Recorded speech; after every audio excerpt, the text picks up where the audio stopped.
is more. Is it? Thank you.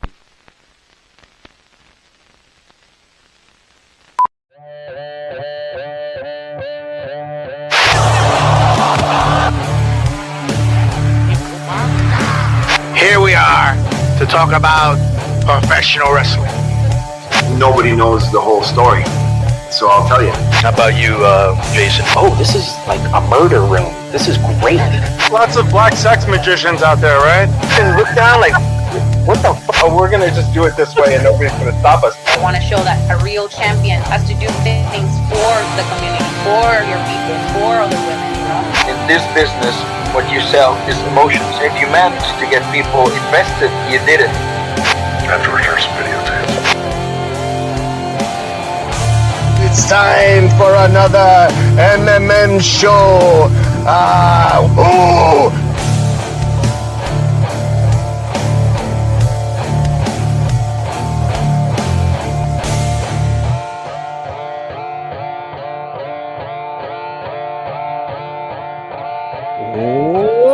Welcome to another edition of Mass Mats and Mayhem. Man, that last guitar line is a little long.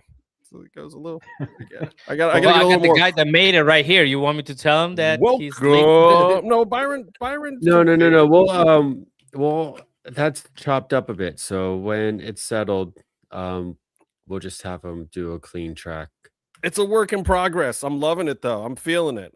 There's like still a couple little spots that we got to massage, but Byron's been like steadily making adjustments and whatnot. Like you guys didn't see, like I think you guys have all seen version 1.0 and 2.0, but I don't think everybody saw like 3.0 and 4.0. We're on like 5.3 right now. So yeah, it's what's fun up? to do. Rebecca's here. CK's here. I don't know what CK was trying to post with that, but that was supposedly going to be an emoji, I think. Who is CK? Daniel's here. CK is a regular viewer. That's all you need to know. Anyway, thanks for watching.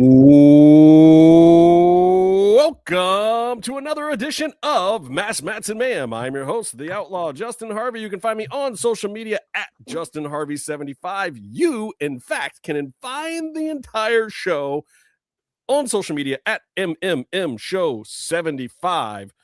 This guy over here, that's at Tony Allen. Down there, we got the man from up north, Bear. And Caddy Corner. Down in there, we got at Byron Fever. Catch it. He said it. We did the thing with the timing and the stuff. Today's gonna be fun, guys. Okay. So I did this. I watched.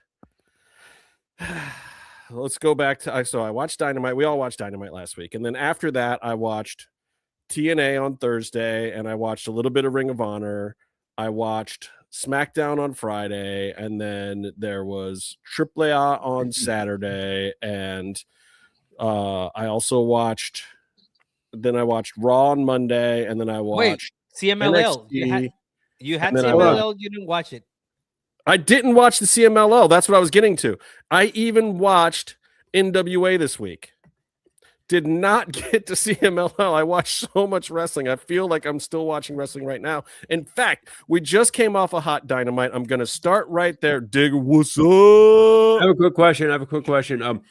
So is there a weekly CML and AAA? You want me to explain this? Do we have time so I can explain it? Because he's gonna take on forever. Saturdays. Both those shows are weekly. We'll get to it in the Lucha Libre segment because we're gonna actually have a Lucha Libre segment today. We talk about Lucha Libre.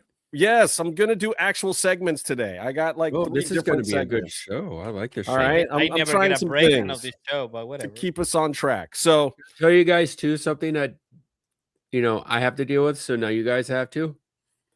What's that? I had to close my windows and the door in here before I started talking, and one of my cats left a big old stinker in a little litter box. Oh, a hot one, so fresh one. I thought maybe you guys would enjoy me having to experience this. Hola, CK. What's up, Digger MTB? What's up, Kinsley Lynn? How y'all feeling? Welcome. Please contribute, say things, do things, make fun of Byron.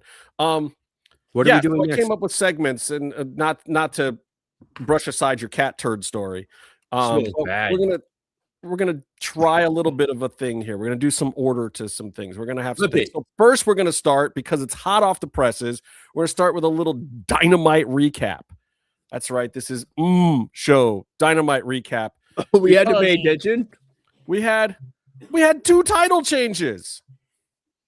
How can we not talk about 2 title changes on a go home show? When the hell does that ever happen? Wait, That was how's great. that go home show? The Well, Saturday, it's like to a Grand special Slam. It's event. not to a pay-per-view. it's a collision.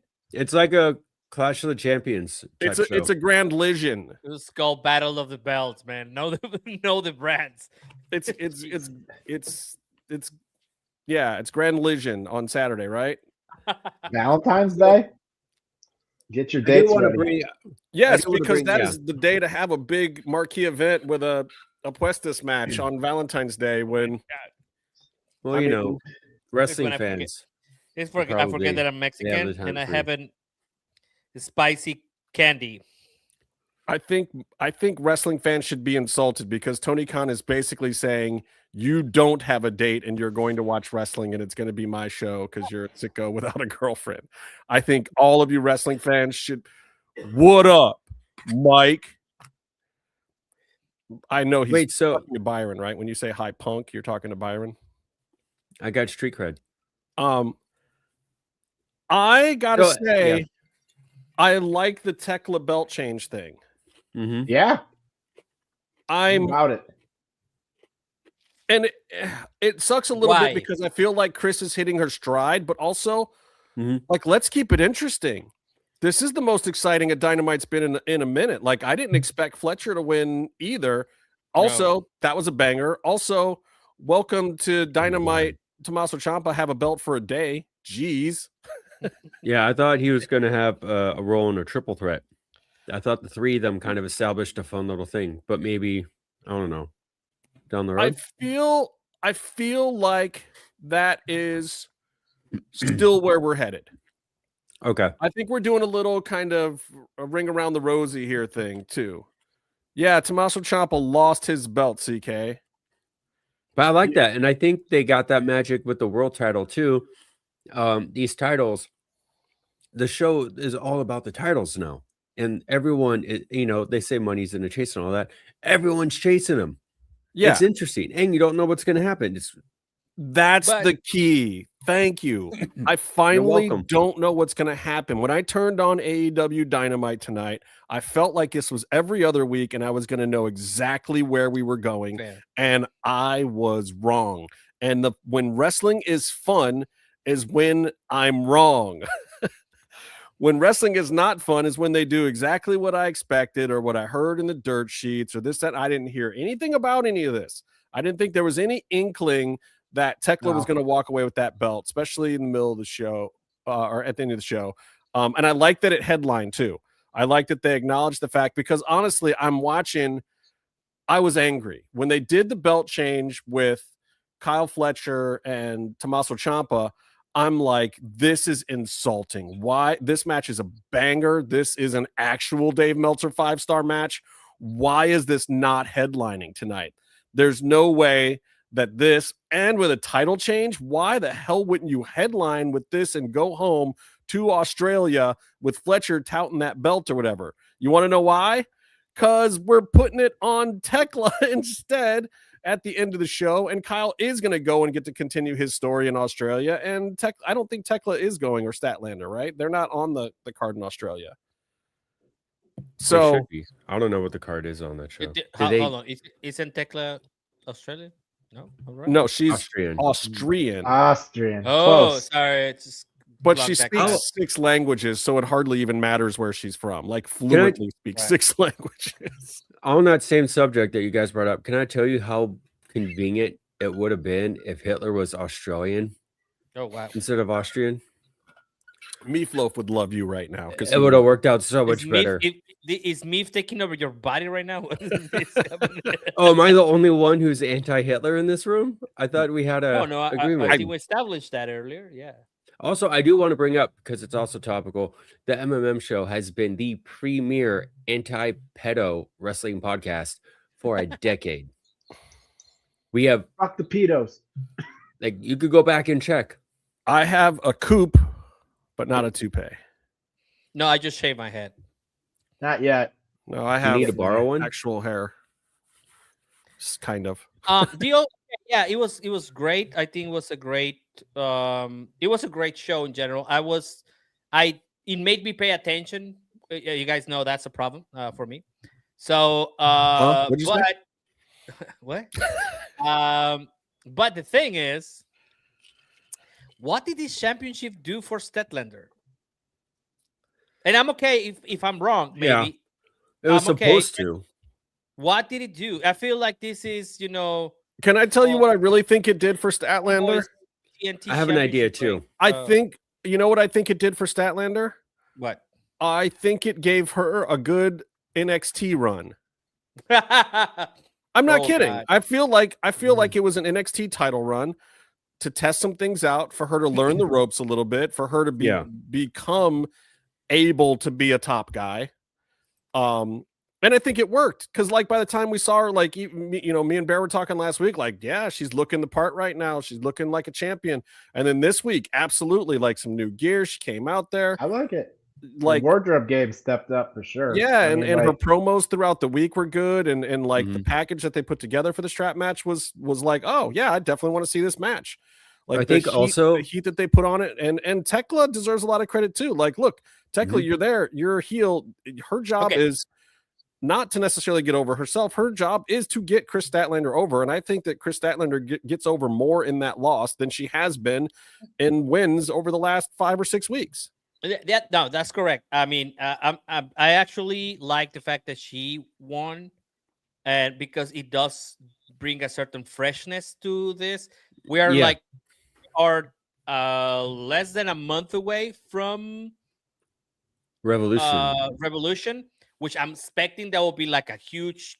There might be some changes. There will be some people returning. There might be something interesting there. So I'm hoping, right, that they keep it as fresh in the upcoming months. Yeah. But I would have liked to have that just a little bit further, so I can see what you guys are seeing, because I did not get to enjoy that. I think but I hope that with the loss, she becomes more sympathetic and she has more freedom to do other stuff. She just needs more story in general, and she needs someone to work with that feels like a credible threat. If she just beats Tekla, like, what are we even doing anymore? Like, there's no, Tony has held up the division for a while. Between Tony and Mercedes last year, you really didn't have any parity in the women's division. So now you have to build it. And that's going to require the belt flip-flopping a little bit. These people have to receive these threats. They've been building Tekla up, though. I mean, she's been that's probably right. probably like a year ago, I think. I think that's roughly when she came in. What the heck? She, but yeah, I think Tekla's been doing a really good job. She's been putting in a lot of work. I think they've been building her up as a credible threat to the championship belt. So seeing her win it, I think, is awesome. I was a huge fan of her winning it. The only downside to it is I do like that AEW kind of certain people have certain matches that they're like, Hangman Page has got the Texas Death Match that he's in a lot and he wins. And there was something that I was kind of hoping that like a strap match might be like Stratlander's thing, because I do like that strap daddy thing. I think that's kind of fun.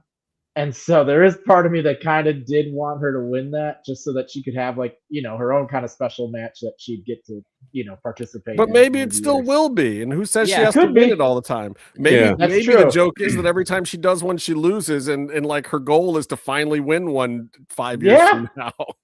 I like that. I would like that idea. Right? Writers. Yeah, right. But I did like that idea that I think it fits her persona. And you're saying that she needs to get a bit more, rounding out who her persona is, and having kind of like a fun specialty match could definitely do that. But and if you heard Tekla on Talk is Jericho recently, she put over Tony Khan in a very specific way. And she said that she loves Tony Khan because when she came in, she saw that this guy built this whole thing and he's doing it by himself. She appreciates that. Now, I tend to think that's a mistake some days. And I tend to think that if Tony had some people he could trust or some people that were like-minded individuals, the whole thing would be going a lot smoother. But yeah, what Tony works really well with is when people come in and they see the vision. Tekla clearly saw his vision, and that gets respect from Tony. He has been pushing her hard since the day she came in because they sat around and talked wrestling, and she got the vision. He liked Bryan Danielson because he got the Tony vision. He likes the people that get the vision. If you don't get the vision, you don't get booked. She got it. He didn't care what the other girls were saying or what was going on. He just kept steady. He had a vision in his mind for her, and it worked. Like, Tony Khan is a good booker when the vision is there. His problem is Tony Khan, and people can call him the best booker all day long, and I'm not going to fight him. If you say Tony Khan is the best booker out there, I'm not going to fight you. Where I will fight you is if you say that Tony Khan is the best writer, because he's not. And that is where the problem resides sometimes. But I think that is part of what is being fixed right now. AEW is getting a style, and that style involves him not having to tell deep stories or telenovelas or soap opera stuff, because he's not very good at it. And what I love about this right now is, okay, he's been trying to crack this formula for ages of how the hell do I make AEW feel like it's a sports product. He always wanted, he always had this idea. We try the win-loss record, we try the athletic competition thing. It's back, by the way. Yeah, what I say at the beginning of the year, every year they try this thing again with the okay, this season, this guy's 4-2 and whatever, and then halfway through the year, it that's fails. right.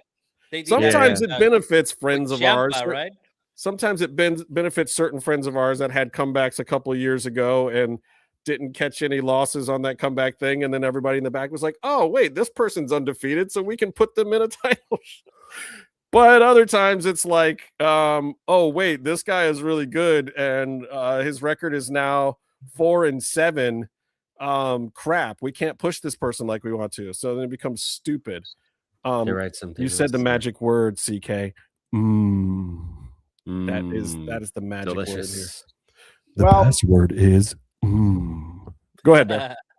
If he really wants to make it feel like more sports, I do think these faster title changes really do that too, because that's traditionally what happens in the UFC and you know, fighting sports like that. There's not particularly long title reigns, you know, because realistically there is a lot of unpredictability to some of these combat sports. You know, the right knockout punch or something like that could get somebody off on a bad day, you know. And I'm not as big a fan of the long title reigns. I think that's been a big part of my just, you know, especially in WWE, they did really long title reigns for a lot of it. And it just gets to the point of like, it feels like everything's on repeat. It's like, all right, like you said, there's no unpredictability, and they build up to a big moment, right? And they get that payoff, but it's like everything to get to that big moment took forever. And it just feels like it becomes so redundant all the time. And there's just nothing that ever happens. You need surprises, and it doesn't necessarily have to be belt changes, but that is the kind of surprise that Tony is good at.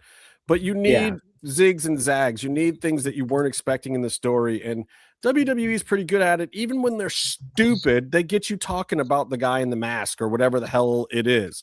There's something that you're waiting for to see the next week. And I think though, with regards to long and short title reigns, I think this is very exciting, where everything can and is shifting constantly or is under threat. That's awesome. I do like a long title reign if it's done correctly, but it has to be interesting. You still need goals that you're chasing somehow. But the gold standard for me, Bears nominated this week. It was Byron last week. Bears nominated. The Man in the Shadow is such a cool name. I wish I had a cool name on the show. All I have are insults. But the gold standard for me for a long title reign. For me is Okada had set the record number of defenses for IWGP and New Japan, and he was coming up as like the pretty boy golden child of New Japan, and every opponent was an established wrestler who was of a different style. So you kind of had an idea Okada is the golden boy and he's going to carry the business and not lose the title, but can he have a Minoru Suzuki match? Can he stand up with him and do the thing? And it works. Can he go, toe to toe with Shibata the way Shibata fights? And that match was fantastic, but Well, it's and that's also great. very hard to And watch he's 'cause of like the your John injury, Jones but guy. And he's like your guy that cracks all the formulas. But then, like Yeah. in the UFC, you have these guys like Tyron Woodley was unbeatable for like 3 fights, and probably to this day can still beat 92% of the guys in the UFC. But that other 8% cracked his code. Yeah. And he couldn't beat any of those other guys that were in the top 5 at a certain point in time. And like he could never get back to the championship. And that's the way it goes sometimes. And bringing a little bit of that into wrestling, I think really is smart. It makes it feel like more of,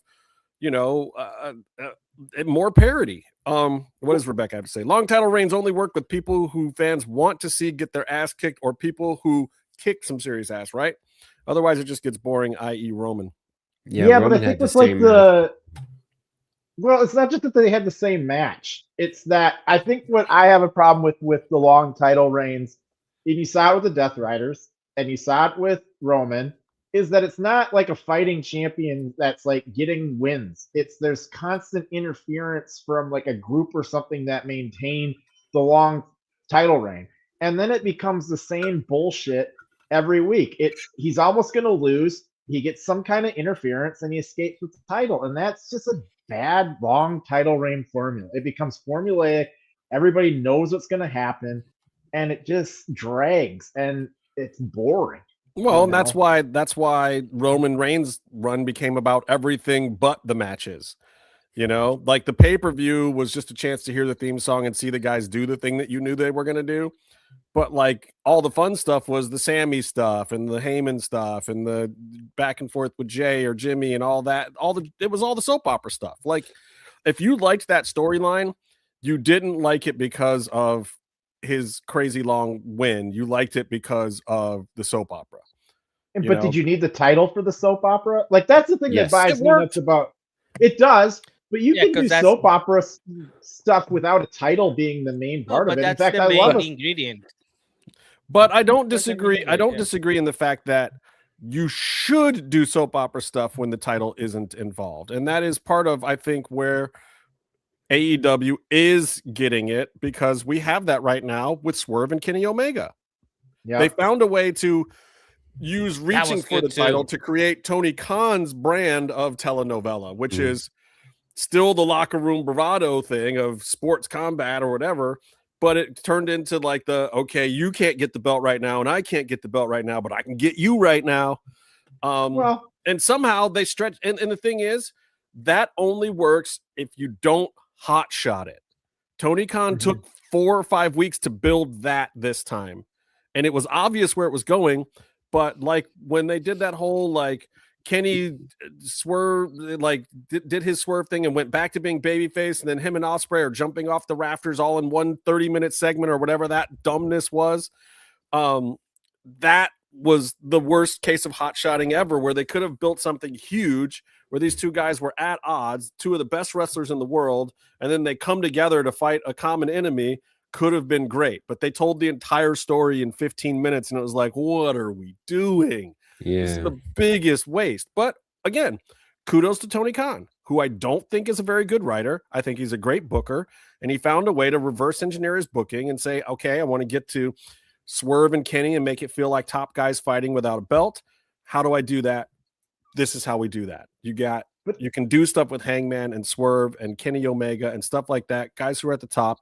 Think about all the programs The Rock had during the Attitude Era and right after the Attitude Era, that he didn't have the belt.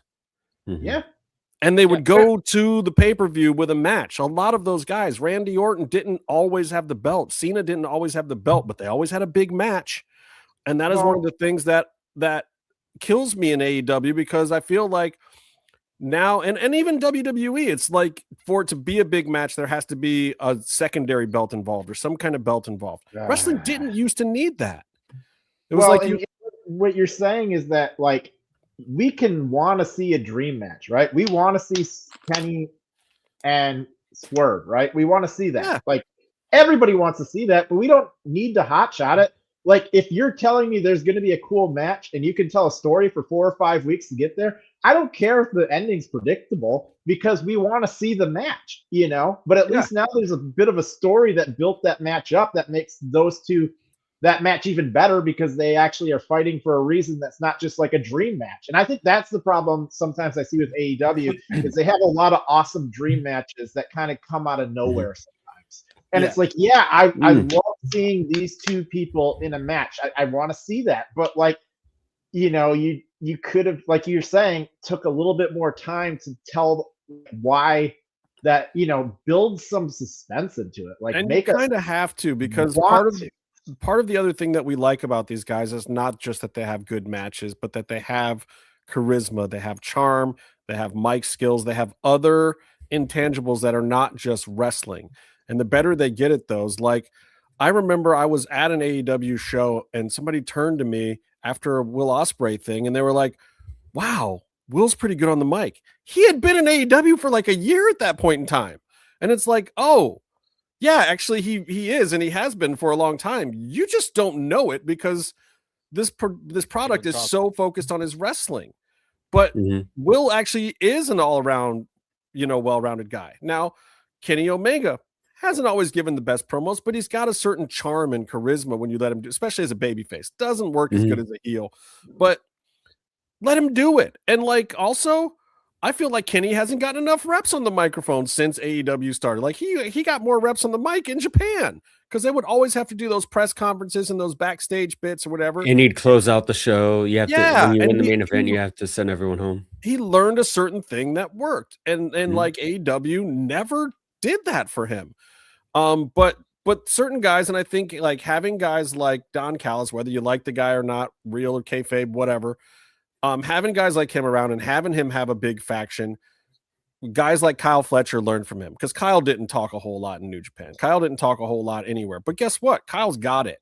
Kyle's got it factor. He's learning what works for him, you know, and well, he's soaking everything up too. You look at him now, and it's not just, you know, 40 pounds of muscle that magically appeared.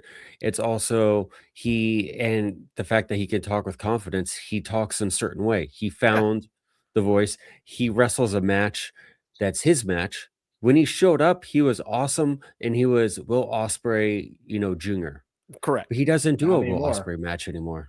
No, he's got his own match now. And I think a lot of that has been a byproduct of working with guys like Mark Briscoe and other people who have different styles. He's not just trying to do the Meltzer 5-star match anymore. He's trying to do a Fletcher 5-star match now.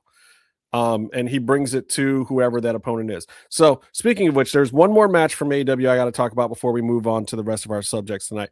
I got to talk about this Young Bucks thing, because every time the Young Bucks come to Ontario, we have to have the Meltzer 5-star Young Bucks match. It's such a formula. Like, before, it used to be the Lucha Brothers, and they've done it with Private Party before, and they always have to have I think they did one with FTR two years ago or whatever. It's getting old. And I also got to say that the ring rust on Private Party and the Young Bucks tonight was obvious to me. They did not look very crisp. And it looked like the Rascals were the only ones in really good ring shape tonight that were kind of carrying the whole match, except the Young Bucks were calling the whole match. But it felt pointless and trite to me. It felt like very useless. I had fun. I enjoyed it. It's just the weird thing to me was the Bucks had to win because they're doing the whole super feud with FTR. They're bringing that back, but again, I would like to see. I mean, I get it. Bucks FTR 20. 12. I get it. Like in their mind, sure, they're, you know, they have this big thing that they could come back to, and you know, who's the best tag team of all time, and blah blah blah. But Private Party just. I don't want to see that at Revolution. I would rather build to that sensibly and do it at All In. Like if it's one of these pillar storylines of the company that we're always going to be fighting to see who's the best tag team of all time in AEW, and it's always going to be the Young Bucks and FTR. FTR just came off of all these awards and accolades from last year, which is senseless because last year wasn't FTR's best year. It was the year before that. But FTR basically de facto got it because the Young Bucks were gone all last year. So they won all these indie darling awards. So yeah, there is a thing there to be had. I just don't want it right now. And I'm tired of every time we go to Ontario starting this thing again. I just wish they could add something new to the mix in terms of like that duo, in terms of like to some extent, like in the 2000s, right? Early 2000s, you had the Dudleys, Edge and Christian, and Hardys, right? And they were your like three hot teams that traded the belts all the time. And I think adding like a third team in there would be like really interesting if you could get another team that kind of comes out of like nowhere and like they're a credible threat to both of them and maybe even, you know, beats both of them in a way and gets into that conversation of are FTR and Young Bucks still the two best tag teams in there? You know, that could be something that's interesting to me. But like running it back of just FTR and Bucks, it's like I've seen this how many times now over the like what is it? AEW's been around for 5-6 years now. How many times have we seen the FTR Bucks match? You know, it's just it's in different companies too. Yeah, and it's like it's good. Like, don't get me wrong, they always put on a good show, but it's just like if you're talking, it's just repetitive, and it's an easy out to. It's Bucks FTR, easy out. You know, it's just not. It's not something that's going to sell me on a pay-per-view anymore. You know, like that's not the match that I'm going into the pay-per-view and being like, I want to see this match. Right. You know, you're not going to necessarily go and get a drink or a hot dog during the match, but at the same time, that's not the one you're showing up for. But it was probably like the one thing that was not as good as the rest of the show. Yeah, the rest of the show was great. The rest of the show was great. I mean, I thought that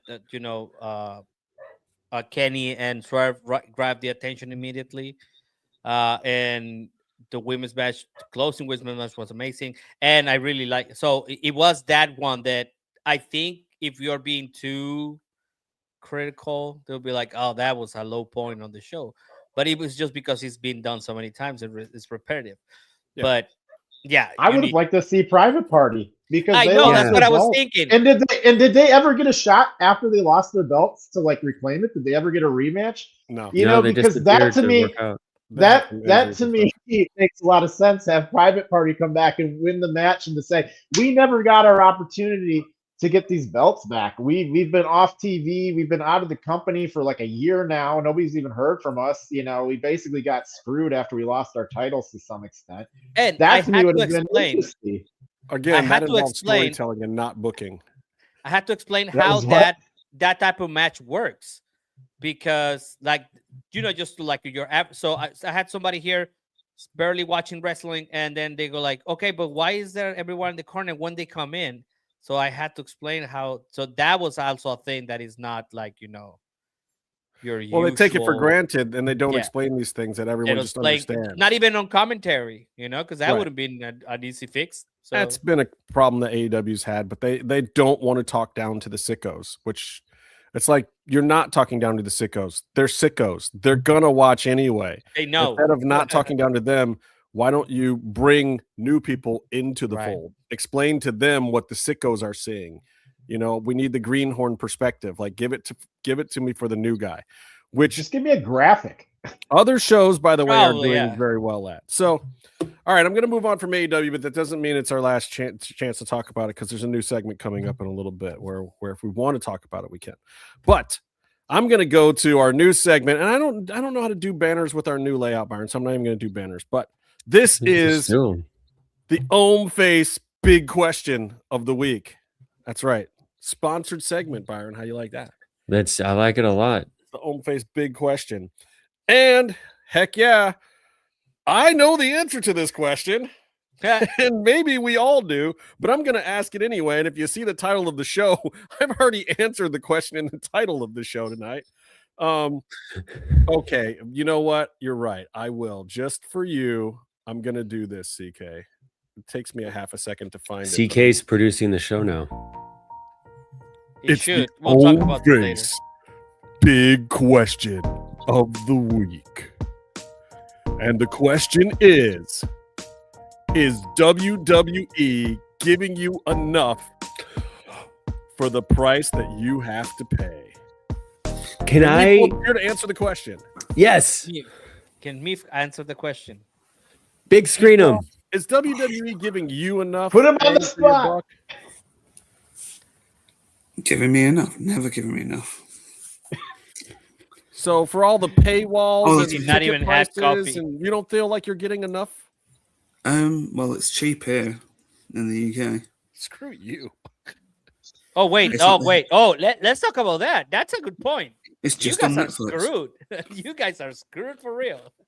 How many See, different that's nice. how many different streaming services you have to get to actually watch the whole ecosystem of No, I mean WWE? it's not that difficult. I just have to have, my A&E, my Peacock, my USA, my CW, which I can only get through over the air stuff. So I have to watch that through regular cable.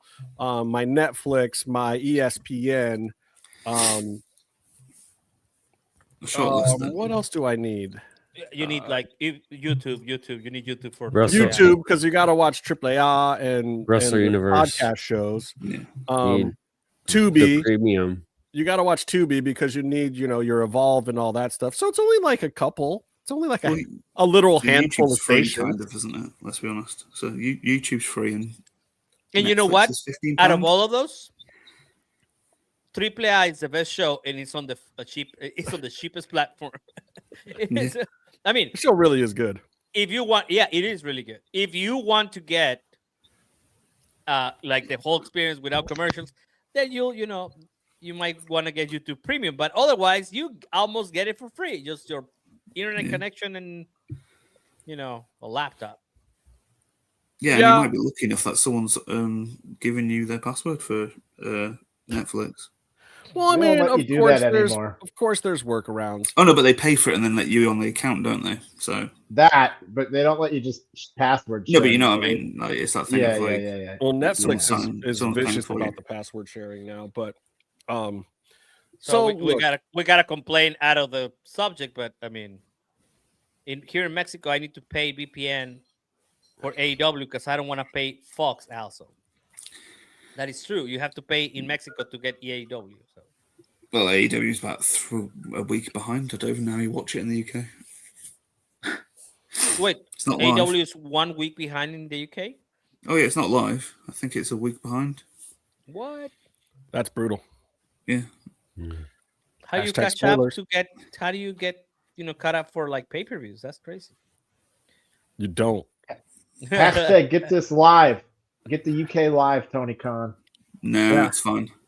But you look, Tony's proven that nothing happens on the Go Home show. So Nothing. just a couple of belt changes, nothing exemplo. major. But so the reason I came to this is because I was looking at I was, I read a lot of the trade magazines in the entertainment industry, being a TV producer and everything. And I'm just looking at all the stuff. I'm looking at all the deals they've made. I'm looking at some of the prices. I'm looking at how the tickets are selling for WrestleMania. And they waited a really long time to announce the packages that included Raw and SmackDown, because now they're running 18 to 20% behind on ticket sales for Mania. And they've got 2 other huge shows to fill. And I don't even think they've put an NXT show on the weekend yet. And maybe they don't, because maybe they can't sell it, or maybe they do it in a really small room. I don't know. But I think there's a direct correlation with what they're giving us on TV with these sales. Yeah, they're going back to Vegas again, but last year it was on Easter weekend, and this year it's not. Yeah, but there's a big difference, big picture with Vegas and how tourism and all that stuff, and just a lot of stuff just is down in this country, and Vegas is a big spending money city. So there's just less people there to spend money one way or the other. We could talk about that on a different show. But have you seen the financial situation of Vegas recently? No, why don't you tell us, sir? Since it's just second-hand information from watching Keeping 100. Oh, so Vegas is fairly struggling. Yeah. They'll still do what it's doing, but it's fairly struggling because obviously gambling can be done online now. Well, you think that WrestleMania would be an opportunity for Vegas to kind of slash some prices and get some people in there. You know, like you'd think that if they're not doing well, you think. Exactly. But TKO is taking this approach of less people for more money is still more money. Yeah. Is WrestleMania becoming wrong? But my point is, okay, and I can see some people going for that. But when do you break the bank? When do you get past the point of saturation where it no longer works? And even though the event was in Saudi Arabia, this Royal Rumble has people going, do I want to pay $4,000 to go to WrestleMania and not get the big surprises and not get the big moments? We're in WrestleMania season right now, and it doesn't really entirely feel like it yet, which isn't. And also, problem. you could have flown to Saudi Arabia, stayed in Saudi Arabia, eaten in Saudi Arabia, had lots of fun in Saudi Arabia, gone to the pay-per-view. Can you have lots of fun in not Saudi ringside, Arabia? but on the floor, and it would have been cheaper than going to see Monday Night Raw. Right. I got a question. Yeah. So would you guys say that WrestleMania is on the same tier as the Super Bowl? That's what they want. That's what Vince has always wanted to do. I think they've always wanted it, and I think what they're doing right now with WrestleMania is trying to treat it like that. Because if you look at like prices for the Super Bowl, you're paying like $4,000 for like really high up in Levi Stadium seats, right? And there's a market for that because the NFL is far-reaching and has a very big audience that goes beyond, like just like I don't know. I kind of feel like wrestling isn't quite the same fandom as the NFL, but they're trying to treat WrestleMania like that. And then on top of that, they're doing it in 2 nights. So they're trying to do 2 Super Bowls in 2 nights and try and monetize that. That's just a lot. That's just a lot. What I think right now is, and this is the way that I look at it, right, is just that now going to the Super Bowl, at least for what we experience, is just a networking thing now. It's not even a. I mean, and also the game was lackluster. Like, let's be honest. Like, so maybe yes, they're not the same the fourth level, quarter, but the rest of it was. The fourth quarter and the halftime were great. Everything else was. The halftime was great. I did not even care about anything. 2 thumbs up. If they put Bad Bunny on WrestleMania, I'd probably be more interested. We'll get to that. They will throw money at him. I'm glad I woke up at this very specific moment in time. Well, we saved it just for you. So yeah. But to answer Bear's question though, honestly, Vince McMahon never intended for it to be the Super Bowl. He intended for it to be as good as an Ali fight. What he wanted was 20 to 60,000 people in a room, and then he started doing the Superdome and stuff like that. And he did go bigger, but he wanted it to feel like a big boxing match. And I think that's more the equivalent that you still are looking at. Like, I think that WWE will always be fine with how a WrestleMania is perceived as long as it feels like the biggest Mike Tyson fight you ever saw or the biggest big fight feel that you ever saw. I don't think that in TKO is a little bit different, but Vince never saw it as the Super Bowl. He saw it as the biggest combat sports event on the planet. I guess what I meant by that, and this kind of goes into the like what they're, Tony was saying about it being more of a networking thing now, is that like, or is it Byron? Did you say that? I can't remember who said it. But Tony did. Is that what the WWE wants? Or do they want like real fans there? Because I think to some extent the Super Bowl has gotten to this point where you're not. They don't want real like, fans. They don't want real, because that's the reality. Is the Super Bowl, like, you might get some people that are fans of the team, but for the most part it's like your upper echelon of people that can afford the tickets that aren't necessarily huge fan of any one particular sports team. Is that what WrestleMania is trying to become, where it becomes a cultural event where you get these rich people that can kind of come in? It has already become this. I think I said this last year that the reason why they're moving the show to Saudi Arabia is because they are projecting, but by the time that they go to Saudi Arabia, no one in America will be able to afford going to WrestleMania. So maybe by the time they come back to America, they will have to do it in a small venue for the 20,000 people that Justin wants it to be, or it used to be before. Right, but here's the thing, Barry. You also asked the question the wrong way. Does WWE just want it to be this social networking event? No. WWE is Triple H and Michael Hayes and those guys that are in the back. TKO is Nick Khan and Ari Emanuel and all these other guys, and they absolutely do want that. And they want their business partners, Netflix and ESPN, to feel like they're a part of that. They are clout chasing 100% because I don't think they intend to own this company for very long. And part of their marketing strategy is to make it look like this hip place to cross market and get synergy, your big corporate word of the day, synergy with other products outside of the WWE. It's why they've put more focus on podcasts and reaching into other markets and these other programs and shows and staying on 10 different networks and putting people in the front row for Netflix that you don't know who the hell they are. Like, that is a part of their marketing scheme. That, however, has little to nothing to do with the actual WWE.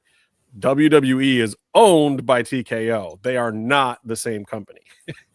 No, but I mean, really like, weird. So much of wrestling is based in. So much of wrestling is built into the fandom, though, and like the fans being there. And I'm wondering if they are losing a lot of it by sort of pricing out the average Joe that actually. I think that's going to be a side effect that they will encounter unintentionally, and they are encountering as we speak. The answer is yes. They are, and this is why the topic of the show is not WWE. Is WWE currently not worth the price of admission? No, the name of this episode is WWE is not currently worth the price of admission. It's a statement, not a question. It's a statement. Are there PELs even worth paying for an ESPN subscription at this point? I mean, we just saw the Rumble, and this is what brought me to the topic. Bear, this is and there was like 4 matches. They're not, because it was worth $9.99 a month. That's what everything was last worth. Royal Rumble was worth. I mean, you get 4 matches with no big surprises. Yes, there was moments that carried storyline forward. There was absolutely that's what you get now. 4 matches, but that's I've seen better. I complain when Tony Khan does 5 hours and 10 matches or 13 matches with the pre-show or whatever. I don't like that either. But like, can I get a 5 or 6 match pay-per-view with some good story and some decent surprises or a swerve or something that I'm not expecting? There used to even be a pre-show. Yeah, but with pre-show matches, wasn't there? You'd have it on the, with AEW, you can actually take a break, go and get a hot dog, and you will still see another 2 good matches. If you do that with WWE, you have to go home and find your fucking car when you parked because it's over, man. I mean, yeah, like some of these have been under 3 hours. Like you're hitting the 2 hour and 40-minute mark. Well, here's a question. Have some of the AEW television specials been better than some of the paid PELEs? Because AEW will traditionally kind of put on like a pay-per-view style TV show every now and then. Because they don't have 12 pay-per-views yet. This episode tonight was probably better than like WrestlePalooza. Seriously, this episode today, except for the Bucks match, definitely was better than like the last year's PLE. Like just and also, but WrestlePalooza. How many people actually watched it? What? Well, actually, their numbers are up. They're not. They're not. AEW Collision went back down last week. Dynamite is still up, and I expect Dynamite to stay up. I expect Dynamite to stay up.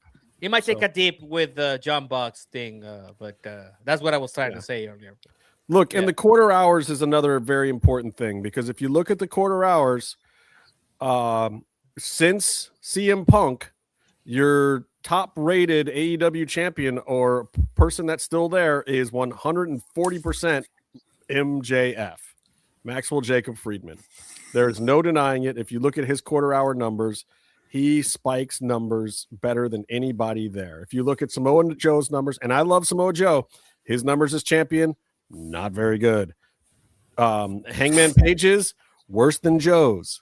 Like was Moxley was actually doing good. The beginning of his run was bad, and it was one of the things that was the most baffling to me because the IWC in particular just hated that storyline. Nobody was behind that storyline, but this is part of the thing that Tony Khan, I think, forgets sometimes too. Casual fans are those big numbers. The IWC is 70,000 of those 600,000 people.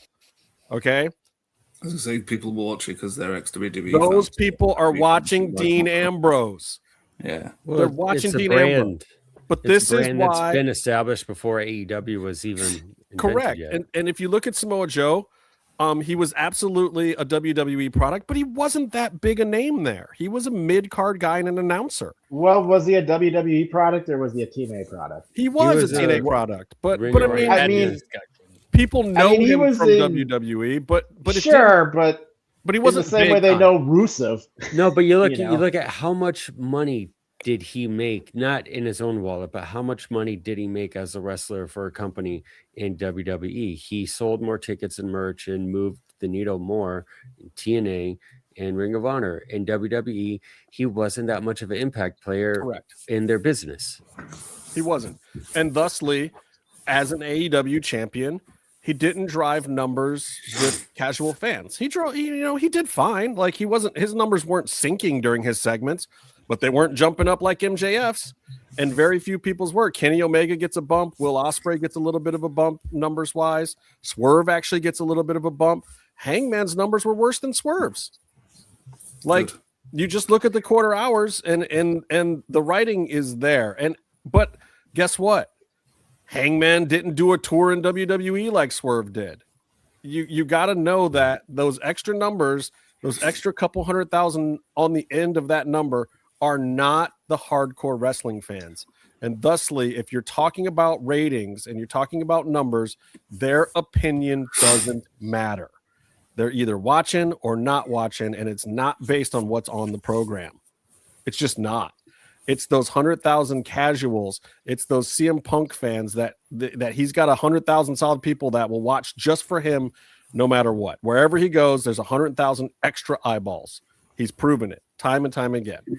And MJF probably has 60 to 70,000 that watch because they know MJF is going to cut a promo or he's going to be on the show. And at least MJF has some other mainstream, I mean, he got that Happy Gilmore film. And, yes. But this is also why it's amazing, because when you look at it, everybody else at AEW who's ever been able to do it came from WWE. He didn't. What's Toni Storm's numbers like? They're good. She doesn't ever have dips. She normally gets a little, 2 or 3% bump. I mean, she's another WWE kind of. She got the screen time with him. That I think of Toni Storm as an AEW wrestler more than anything else now. But yes, he did come with some WWE clout, and Mercedes numbers are actually pretty good. That's the one. That was the other one that I was thinking. In the IWC hated on her in those early segments, but her numbers were fine.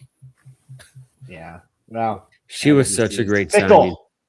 But at the same point in time, it's like we're not getting what we pay for. I look at the $30 paywall for ESPN, and then I look at what pay-per-views we've gotten on ESPN, and I'm thinking to myself, no, there's been some good stuff. And then I think back and I'm like, wait a minute, half of that was on Saturday night's main events.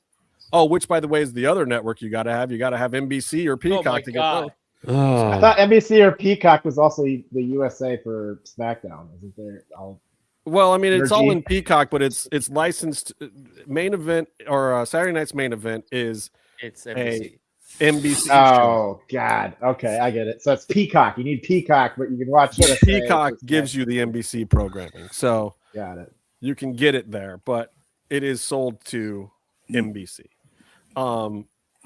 But it's just I don't know, man, and the storylines and what they're giving us, I just think for the price. Like WWE, you can be the number one game in town.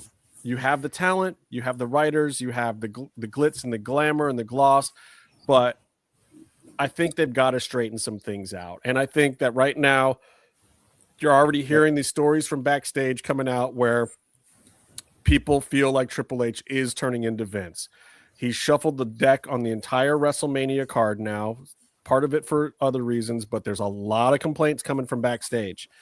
And people are not feeling good about their storylines. They're not feeling good about the direction of the company.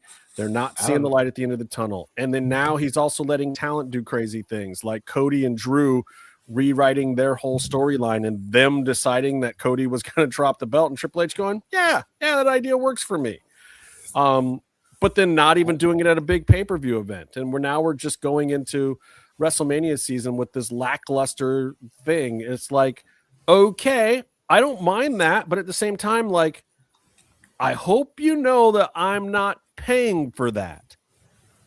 Like, if we're talking dollars to my entertainment factor, like, if you can make it go somewhere and give me something from it, maybe I'll buy some popcorn in an arena. But I'm not like Raw was here in Cleveland. I didn't even think about going. And then I saw that somebody had given me free tickets. I thought about that. Like, why did you? Because when they said, "Oh, we're live in Cleveland," I'm like, "Wait a minute." There's no comps anymore. I got plenty of friends over there, but not a single one of them can get me a free ticket, and I'm not paying $400. And I've gotten too many good free seats comped to me, or been treated like royalty at different wrestling events, including WWE, that it's real hard for me to A, sit in the cheap seats, or B, pay $800 or $900 for not even a floor ticket. I feel you. So another question I have is, like, there was a lot of down years when Vince was there in terms of just lackluster 9 months until Mania season kicked off, right? But I think for a lot of it, they delivered during Mania season. Even if the rest of the year was terrible, from Royal Rumble on, they aced it because they had to sell their big show. How many times can you deliver a lackluster marquee PLE before people start going, you know, is this still a marquee PLE? You know, because I think Royal Rumble was very underwhelming. And if you go into WrestleMania and it becomes another underwhelming show, and right now I have the feeling that I really have a pretty good feeling that I can confidently say that night one of WrestleMania is going to be very underwhelming, because they always backload the really interesting stuff on night two anyways. And so now you have to do two very entertaining shows, which is really already hard to do, and they're not lining it up very well. And so I would be very, very surprised if night one of the WrestleMania is, you know, anything but mid. You know, I will say wrestling. McDonald's. Wrestling, I think, has the what? WWE is McDonald's. Yeah, but McDonald's has had sales. Like, they're still McDonald's, but I don't eat it. Have you ever heard of the McRib? That shit is good. I don't know if McDonald's is. I don't think WWE is McDonald's, because McDonald's has consistency. Oh, no, I think it's now overpriced. Eat a fillet of fish from McDonald's now or in 1985, and it's the same damn thing. I think McDonald's is WWE in the sense that a hamburger at McDonald's is the McDonald's flavor and in texture and all that stuff. It's a McDonald's burger, and a lot of people do like it. But if you were to objectively compare a McDonald's burger to an actual hamburger, you will see that they are not the same. This is a real hamburger. I get the analogy, but I'll put it to you this way. WWE is still fast food, but right now they're Jack in the Box, and I don't eat Jack in the Box. I love Jack in the Box. McDonald's every now and then I'll eat Jack in the Box and be okay Harvey's, with it. that's what you're saying. I gained 20 pounds in college on Jack in the Box, so I will not say a bad thing about them. I kind of am in on the McDonald's analogy, just in the sense that, like, I think McDonald's was a lot bigger deal for a long time. Are they still like the American thing, the same brand, everything like that? But I think after like that Super Size Me thing, I think Super Size probably did a number on them in terms of numbers. But you know what it turned out to be? And by the way, rest in peace, Morgan Spurlock. It turned out, because like it's a calories game. You can actually eat at McDonald's and lose weight But- as long as you eat the right amount. All the things that he was going through in that documentary was withdrawal because he was an alcoholic. I guess my point is from a brand specific point is after Super Size Me, it became this kind of like McDonald's is like meh. And I can say that I eat McDonald's maybe like once a year now. It's not like a staple. Like, you know, when people say, let's go to McDonald's, I'm like, I don't know. Are we going to McDonald's? WWE's like McDonald's because once a year you watch WrestleMania. Well, it could become that. And the Rumble. McDonald's is a cautionary tale for somebody that held the entire It's now market. 5 times the price it used to be. You know, and Actually, at some getting point, burgers people at Costco is just kind better. of, yeah.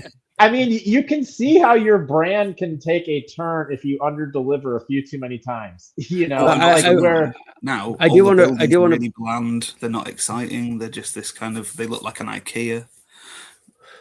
Yeah. Oh, yeah, that's a whole nother thing. But I do want to bring up though that wrestling, like we hold wrestling to such a high esteem, at least certain companies, because we look back with what is it? It's nostalgia, rose-colored glasses, and so you look back and you go, "Oh, WWE is the best." I grew up on that, and you think about 5 cool things that happened out of 2, 3, you know, in some people's cases, like Justin's 5 decades of watching it. And so, but you cherry pick things. I think you can look back at eras. So it's I think you can look back at eras though. I don't think the problem is so much that they're missing in creative, because they're going to all wrestling companies doing all wrestling in general is kind of a bad source of storytelling entertainment. There's just a big lack of continuity, a lack of follow through, and a lack of what makes sense. Sometimes you have a big already gimmick show, and then you're like, what else do we need? Let's put a luchador's uncle in a really bad chicken costume and he's gonna hop out of an egg. What show does that make sense on? There's no medium where that makes sense. So, but I think the issue is, do they have their bag of tricks? What's left in the bag of tricks to get sales back up? The rabbit's I dead. think you can underdeliver 9 months out of the year because WWE has done that historically. I think it's less about moments and sometimes about eras. Like there have been really good eras in WWE that draw people back in. I think there was a good era sort of with, as much as I ragged on the Bloodline thing, the Bloodline thing was like good for points of it, you know? They should call it the Sami Zayn storyline. Yes. Yeah, when Sami Zayn entered, it refreshed that one. It was, and that's exactly what it was. But my point is like you can underdeliver for like 9 months out of the year. It's tough to put on a wrestling show with the amount of hours that they're putting into it and keep everything original. But generally speaking, once you hit the marquee PLEs like Royal Rumble and WrestleMania, they pulled out their bag of tricks. Yes. And right now, at least after that Rumble, there was not a whole lot of bag of tricks that they pulled out. And so I guess I just don't think you can underdeliver in the time, because when you talk about casuals, when do casuals mostly tune into WWE? That's right now.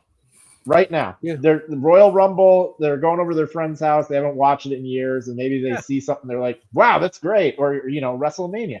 But if you underdeliver, it's just then it becomes a thing like, well, what am I doing? Why am I doing this? Why am I wasting? Because the other point is like WrestleMania is a commitment. That's a 2-day event. That's a huge. You want to talk about AEW pay-per-views? A 2-day PLE. Yeah, I mean, and if it's not delivering, but they're both gonna be like 2 hours, so it's gonna be. There'll 4 be 2 hours, 3 matches. That would be. I think we made this point last year, right? Didn't we say this was gonna be the problem? Yeah, we did. But it maybe the segues to the next topic. No, the decadence has been there for a while. What are the bag of tricks? What's in the bag of tricks that WWE has left? They did the Rocky thing. I don't think they could get Rocky back this year. You're not going to bring Cena back. Cena, his return wouldn't be worth anything now. I mean, if he comes back for anything, even like a special guest referee, down the road, that's something they could cash in on.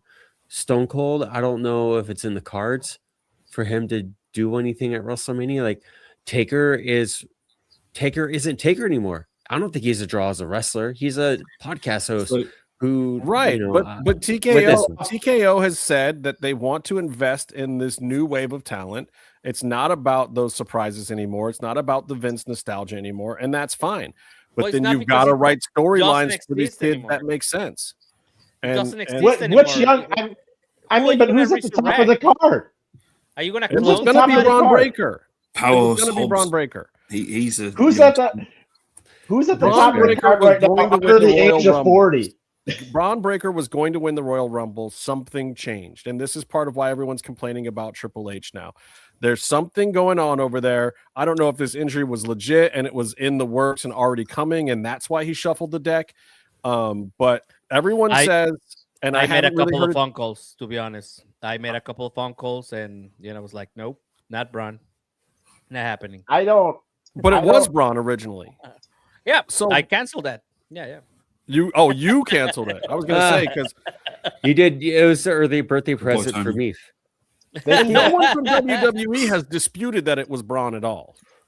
The honest truth is that they needed to hot shoot Obi, because that dude is a draw. That dude is a draw. They need to treat him like young Brock Lesnar coming into the main event, because that dude's a draw. And you tell me that they're going to try and push all these young guys. The top of the card is still everybody over 40 years old. Cody Rhodes, over 40 years old. Drew McIntyre, over 40 years old. CM Punk, got two over words 40 for you, years Bear. old. TRT. You can have the top of the card all be over 40 years old now. Remember Vitor Belfort when he was on TRT? That was. I understand that you can, but what you're doing it is at the cost of developing new talent behind them. I don't disagree. I don't disagree. I think though someone like Drew is new in this position because the last time he did it was during the no fan era. I think having him, if they get behind him, then it's fresh. It's giving someone, a new person, a chance at the wheel. I think I want to say I was going to say Eli Drake, LA Knight. He should get some time. He should. They need to make. Now I don't know how much he's going to draw. He's also like 45. So. But he's also 45. Chamber spot. But he could be getting the other big match. He's a fresh face. It's not fresh. The guys in WWE. The guys in WWE right now that they should be pushing hard into the main event scene are like Dominic Mysterio. That dude is money. That dude is 100% money. They need to be. Those are the guys that they need to be the guys that they need to be pushing up at the top. I do not understand this idea of not using your established stars to put over your younger guys before it's too late to have like a good match. Well, I think the problem is you've got two mentalities in WWE. I think that, honest to God, TKO would actually agree with you, Bear. I think they are the ones pushing the Trick Williams and the Jade Cargills and the Oba Femis and this new talent and the Joe Hendrys and all of these guys. I think they see that, like, man, what we need is these guys to be the next Stone Colds and Rocks and this, that, and the other thing. And they look at the salaries too, and it's like, while you're developing them, if you invest in those guys and only one or two hit, you're still paying them a third of what you're paying some of those other guys and your Randy Ortons and these other guys that you're not getting a ton out of, except paying them a bunch of money to show up. And they draw, but if you can build new draws, you're in a better spot. You could honestly save them for your bag of tricks that everybody keeps asking about. But cautionary tales. I don't know. Cautionary tales. Jey Uso's title run. Jey Uso's title run. No, we don't need to. No one cares. No. Byron, shut up. Yeah. Right. I'm going to get this out now. Right. So you put Dom Mysterio in the title now. Okay. You give him the title. What happens to him in a year? Nothing. And then what happens to him after that? Nothing. So you've ruined a career that you could have got a lot more out of down the line. You can't just put people into the title shot and title picture because they're popular or whatever. Because what happens is, inevitably with the WWE, because they don't know how to handle it, is careers are ruined. And you never. Damien Priest. Certain people, I think it can work. I think if Rick Williams, I think if they're talented enough, if they can grab the brass ring, they can get over. Dominic Mysterio is 100% that can get over at the top of the card. He is charismatic enough He is talented enough that he could. I don't even know if you necessarily have to put him a title on him. What will they do with it? I don't know. What do you mean? He would fade after a while because he'd have to be a slime ball champ and for it to really work. You're not going to believe Dom as a world beater. Trick is the perfect one though, because you got the opposite problem with Oba. You put Oba in the title and people are going to be bored with it because he does have to be a world beater the whole time. He can't not be a world beater. And the second he's not a world beater, he's Omos. Like, you don't care. But with Trick Williams can get up there, look credible as a world beater, but then get beat because he's a little green or young or whatever. He can come in and out, just like when we had The Rock when he was young. Trick can be that next guy. He can be a young Rock. He can be like, one of those Attitude Era type stars that can come in and out of the very top of the picture. I think that LA Knight might be able to do it once or twice. I know you guys don't want him to. I think that he might be able to do it once or twice. I don't know if they'll ever pull the trigger on him, though. He rubs people the wrong way in the office sometimes. If they gave him the belt, all these fans who have been clamoring it for years would soon realize, oh, this is tapioca. But you have to build up. You have to do what AEW is doing right now and build up a bunch of guys that can be kind of incredible at the same time. It's not about if anybody cares about AEW. I look at like SmackDown when they were developing. No, I don't care about it, but it's the thing of this is the problem with wrestling. You look at like the era of SmackDown when they were building up John Cena, right? When they were trying to come up with the new crop of guys that were going to replace the old crop of guys. You had Eddie Guerrero, you had Undertaker, you had Brock Lesnar as a guy that was coming up, you had John Cena that was a guy that was coming up, you still had Kurt Angle there. You had a bunch of guys that were credible enough that if you had your younger guys in the mix, they were becoming credible by just being in the mix. But so a couple of things. TV's not like that anymore. WWE's not like that anymore, and they haven't got the talent. They haven't got 20 people on SmackDown who you would say, "Oh my god, they're Ben McNeil off." Just because, like, charisma and, like I said, most of the way that WWE is put together now isn't about, Eddie Guerrero getting given the chance to run with it. They just won't do that. And even if they do, what happens after, they don't have a plan for. Well, that's on them to figure it out. I mean, that is not like, that shouldn't be an acceptable answer for the biggest wrestling company in the world. No, I'm saying, but like, it shouldn't be. It should not be the acceptable answer. If you put Dom Mysterio in the title picture now, you are sacrificing what you can get out of him for 10 years for maybe a year worth of stuff. Here's the thing, Meef. I can tell you, if you want Dominic Mysterio to be the face of the company, then maybe he should use some Hommeface. Come on, Tony, you love that segue. Come on, you love it. It's fine. It's fine. We got to talk about Hommeface because look, I haven't even opened my package yet. You got to get that open. Handy dandy. Can I do this, Byron? What happens if I do whatever you want to do? Oh, look at that. I got the new Hommeface. What do they call this? The Skincare Essentials Travel Kit. So Byron and I talked about this forever. Of like, oh man, I got all this Hommeface stuff, but it was all this size. It's all like you put 4 of these kind of things in your travel bag, and all of a sudden you forget to put that cologne your old lady likes in there. Like it's no bueno. So they came up with this travel kit jam, and it's super dope, and it's got all the stuff that I actually use in it, which makes me really, really happy. You get the handy dandy Hommeface bag. The H is silent. That's a silent H there. Hommeface, because it's French for man face. So what do we got in here? We got that's number 2. I should probably start with number 1, right? That's number 3. Where's my number 1? There's number 1. So number 1, so you got the Paquito size here compared to this size over here. This is the travel size right here. This is the daily face wash. This is my jam. Don't wash my face with anything else. I use regular soap. I get all dry and scaly. That's not the way to go, man. This is the stuff right here. And then let's see, we got Where's number 2? And they're numbered, so you know what order to use them in. So you'd give yourself a nice, clean little face wash there, and then you hit yourself with the toner. This stuff is magic. I got to tell you, so you spritz it. I usually do like 4, maybe 5 spritzes. I get like a couple of nice spritzes. It starts to open up the pores. All of a sudden, everything is feeling crisp. I call it the crispinator juice. I don't even know what it's supposed to do other than it makes my face look great and feel amazing. And like the blackheads and the zits and all those things. Do you see them? You see any? Nope, because there are none anymore. All right. And then after that, there's number 3. There's a new number 3, which is the Age Defense Serum, also known as Magic Potion. Look at this junk, y'all. Literally, I will be 51 years old in a month. 51. You know what, CK? That's true.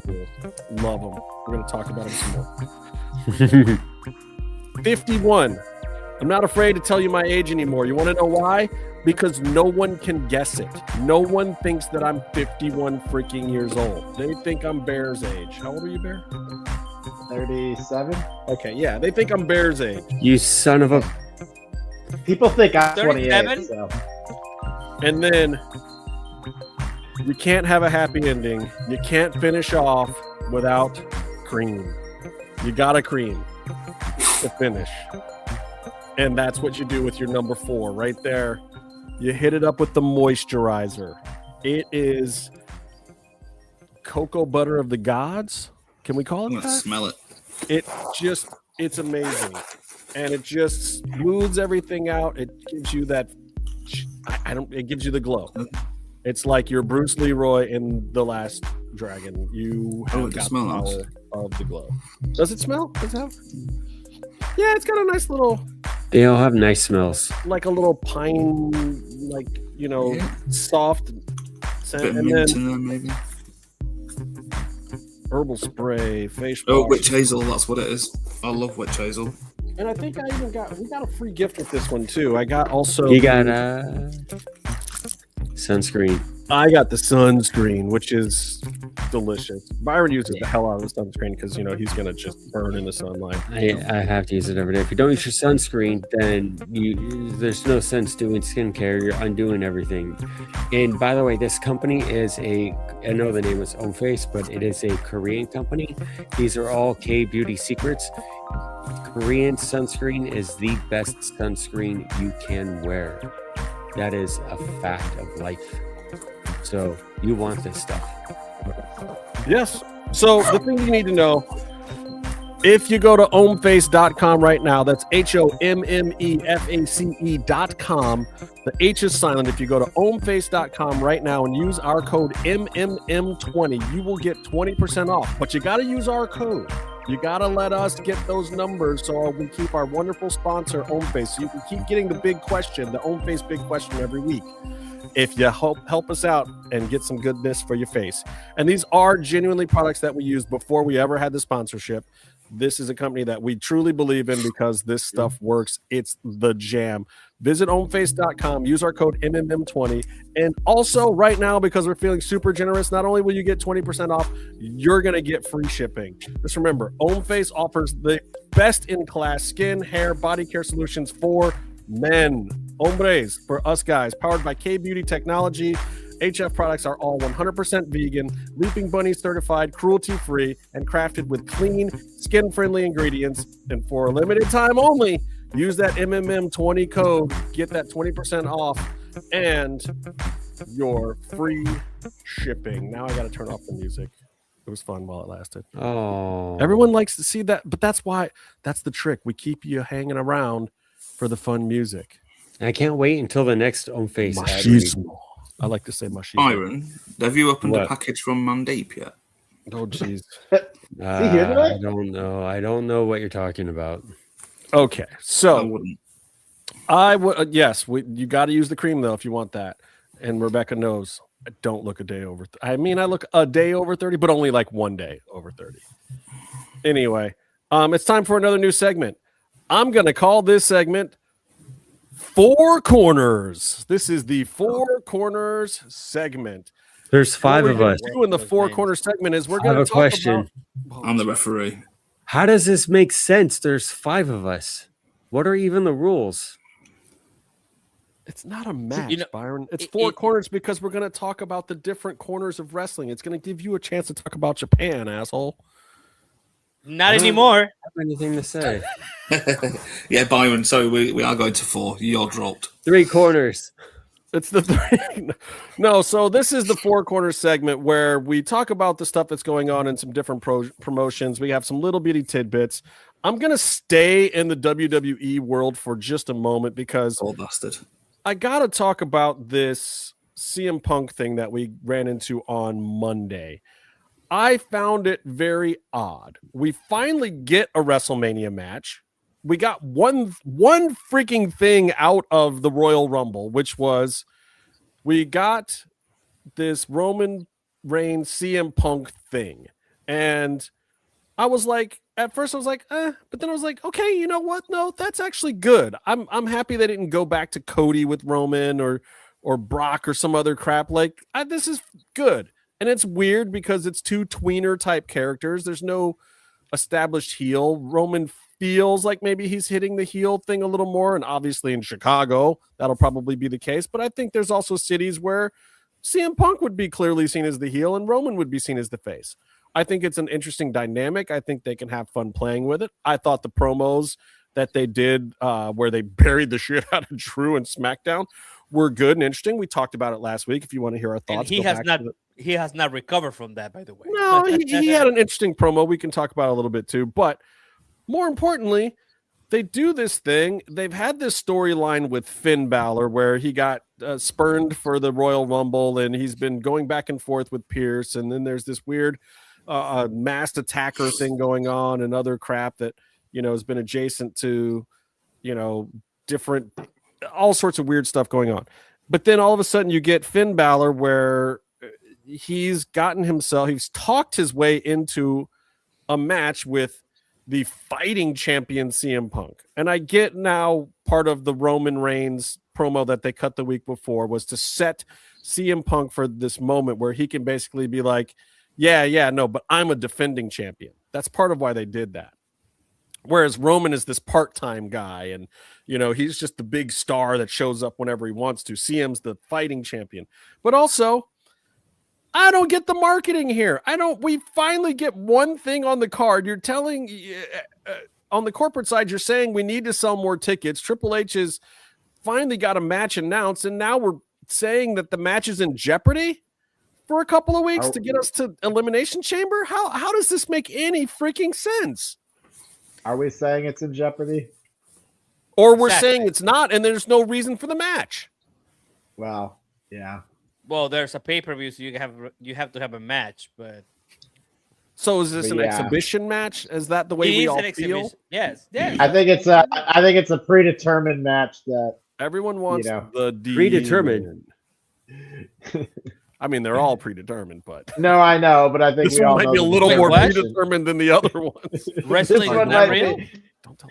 This one may or not be a little bit of. We already know the outcome.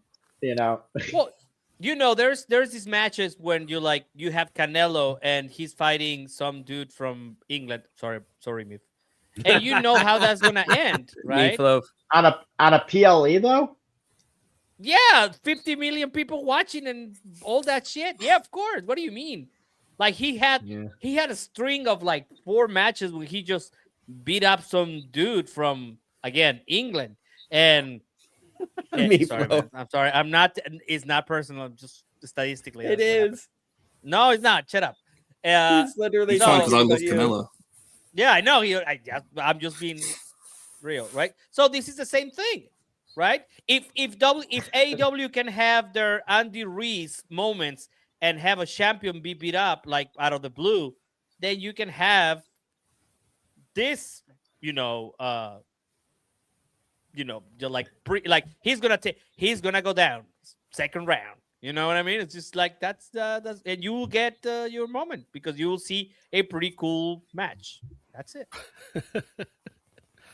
Wait, you know what? I agree with you, Ben. I don't know that I don't know that Roman is going to Punk win. is Canelo, evidently. Yes. I would like for Roman to win this match against CM Punk because I like Raw better, and I want the world title to mean more than what it used to mean. And I think if you put it on Roman for a little while, it helps that. And I also think that CM Punk is old and somebody's likely to breathe on him and he'll break in some fashion pretty soon. So I don't know if I ever see, I like CM Punk being a champ every now and then, but I don't want to see him be a long-term plan at any point in time because I think he's just going to break. And I was How many more at one of those triceps weird, does he have left to tear? I mean, You I don't was wanna at one of see those vacant? weird matches in Cleveland with CM Punk and John Moxley where Punk dropped to Mox or some weirdness. And You're not ready for another vacant championship reign? Yeah, well, actually, if they let's did not like go match too far, tournament Daniel. for I don't. a thingy belt. That would actually be better than, and that could give you all you wanted, which was putting people into the title picture. I would love it. Actually, a tournament might actually be helpful.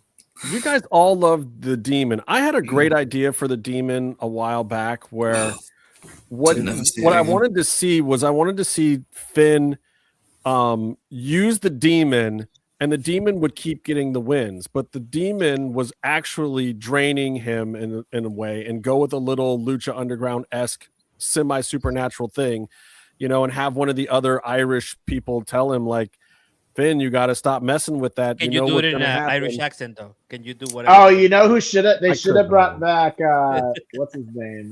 Hornswoggle. Yes, yes, that's exactly. It should have been Hornswoggle. Yes, but whatever. But I mean, like, you really could have played that where it's the ancient demon of the Gaelic Isles. Where like every time he used the Demon, yes, he would get the win. He'd be phenomenal, but then it was draining Finn Balor in some way, and you could have actually played with that and done something. You fun want with it. him to look weak every week after week, and just like get like dark. Well, dark the way that bad. Explain to us why he's not always the Demon. If the Demon always fucking wins, why would you not always go out as the Demon? The way Finn talked about it on that right? Cody podcast was he used to do that sort of thing, get all painted up to be a cool little gimmick, a cool thing to do for some big matches. And then WWE took it and made it a entirely new persona that could never lose. And it really pigeonholed what you could do with Finn Balor and the Demon character and all that stuff. Well, that's why I just came up with a way you could do it. So yes, the Demon wins, but if no. The solution is as see, Breakker likes it. Demon versus Dark Iguana. That's it. That's all. That's all. That's all what people want. Finlay. If you, there's no way he's coming out as a Demon, right? Because then if he lost as the Demon, it would be. He already lost to the Demon. He lost to Bray Wyatt as a Demon. Yeah. Yeah. Well, that was the better entity, right? Was Did he lose the cross as the Demon? What? Did he lose the cross as the Demon? No, he wasn't doing it anymore by then. No. I think he's saving that for a bag of trips when he actually has a chance of winning a title. Well, I mean, if he's going to Mania, maybe he pulls out the Demon or something. But I think when he ends up wrestling for a different company that wants to give him a main event run. Whoa! Spoiler. Contract. Whoa! Wow. What? Have you heard anything we haven't heard of? No, I just. I mean, come on. At some point, he's gonna. Oh God! I don't know. I was kidding. You don't have to get nervous. What the fuck was that? Hot take, guys. You heard it here first. He should go back to Japan. Win the IWGP. No, not Japan. Let's move on. Somebody's got to go there because there seems to be a bit of an exodus potentially coming here, Byron. What's going on over in New Japan? Explain this to me, please. Yeah, but I mean, you had people getting poached years ago, and that was just a matter of dollar versus yen, and the economy not doing so great in Japan. But now you have this is a part of the show where you can go and get a hot dog and a Coca-Cola and go to the bathroom. Go ahead. I'm reading stuff about politics. I mean, it's not all that interesting. It's like upper mid-card guys, and it's talent that I think is still good, but they're not. I don't think there's them switching companies is going to be something to write home about. Like Evil is might land somewhere here in the States if he goes to WWE. I don't know what the point of that will be. Do you think that Evil can be a top mid-card guy or can land somewhere big? Like if they on SmackDown, there's a lot of New Japan on SmackDown now. I mean, he could work in Japan and other companies, but in WWE they can hire him and have him go out there and do a few matches a month or whatever, and he could be someone that gets a paycheck there. I don't know how WWE would use someone like him in the current Evil incarnation. Beforehand, when he was sort of a upper mid-card workhorse in LIJ, it was a little bit better. He had good matches then too.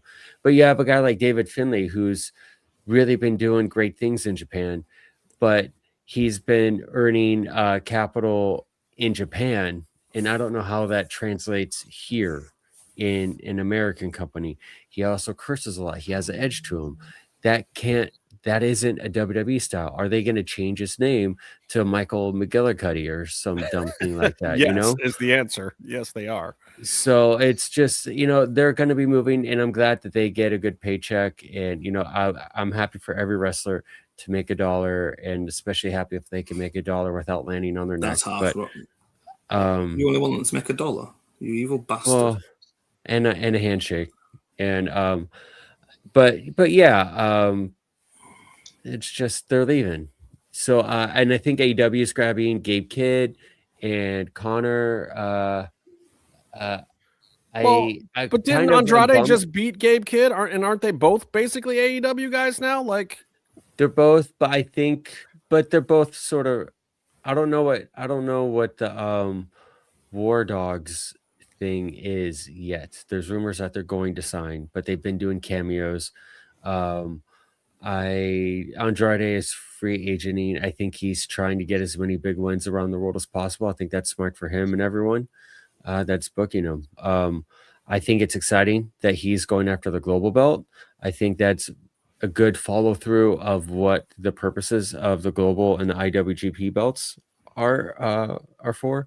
The global is kind of like the top belt that an outsider can fight for. Okay, great. So, that's awesome. They're following through. It makes sense. It feels still like a main event match. It still feels like the top guy in a company is defending a top belt against Andrade, who's probably the hottest in the industry right now, I think. Well, he's the hottest he's been, in my opinion. Yeah. I don't know what something about Andrade is just absolutely working right now. His clicking. Work is He's crisp. clicking. He's clicking. His work is so crisp right now, and he figured out how to cut a promo that isn't just hilarious, like when he's feuding with Darby or Sting or whatever, and he has, he says stuff which is hilarious, but it doesn't make you take him more seriously. And now he's delivering across the board. Yes, he's just not so good when other people are delivering for him. And what the hell? I don't know what bucket of Swerve's spray tan that Don fell into tonight. But if you saw the neckline, it was like bright white, and everything up here was like somebody smeared a turd on his face. I don't know what Don was doing with the spray tan, but it was MJF Bron Breakker levels of bad. Oh wow. I didn't see that part. It was I not saw the the red, promo, it was but not I the didn't the fluorescent orange spray tan, but it was right. Like Don, I know it's Black History Month and all, but brother, you were taking this a step too far. Mean throw. Tony's there. Tony Khan's there, spraying everybody as they go out. We're gonna have I to miss call him Don Raheem Callis. I miss when they used to ham up his scar. They've not been doing that as much, but that was always fun. I gotta tell you, the scar wasn't as hammed up as you might think. The scar was pretty friggin' bad. But I think at some point they're hamming it up a little I bit. don't know, man. I saw Don when he came in on the airplane at the airport one day, and kayfabe. Actually, the other way. It was kayfabe. Pretty gruesome. Like it was one of those. Hi, Don. How you doing? Hi. What's going on, man? Like it's deep. That's what you I'm saying. didn't want to look at it. Plus, he's blowing cigarette smoke in everyone's face like he always does. Oh god, smokes like 17 packs of cigarettes a day. Still, anyway, let's go to some other little parts of the wrestling because that was our version of that Young Bucks match. That's That just what was- happened in this segment. Thanks. That was So- not even the stuff that I found interesting in Japan. Oh, and God, wanted to talk no. about. Jesus Well, I know, but you fucking wanted to Christ. save that for your pop of the week. Wink, wink, Byron. Oh, then why? I didn't need to say As any a of that reminder. stuff. But No look, one let cares about mid carders changing companies. me No tell you. offense. You do, Byron. And I want and to talk briefly AEW. about TNA, and I don't want to talk about the actual product. What I want to talk about is the numbers. Oh. AEW Collision had a bit of a dip this week, and they were at 388 when they were up at like almost 500 last week.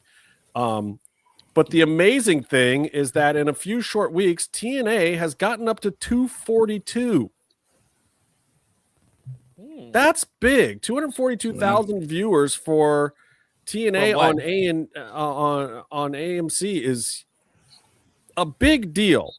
And so I talked to some television people I know that are executives at TV companies, and I asked them what the impact of this was. And the word that I'm getting is AMC is ecstatic. This is beating the numbers of a lot of their shows. It's costing them next to nothing. And they were very smart because they did short run ad contracts, and they're going to be able to up the prices on their ads considerably in just a few months. So it's a big deal. And I don't think people realize it. This officially, if they can hold numbers like this for just a couple of weeks, even, and if they can stay above 175 in general, it is a huge success. I mean, TNA hasn't had a number like that at any point in time in the Access era or anything that they've done since they were on TNN or whatever that was, or Spike or whatever the heck. Spike TV! A real Spike TV TV. deal.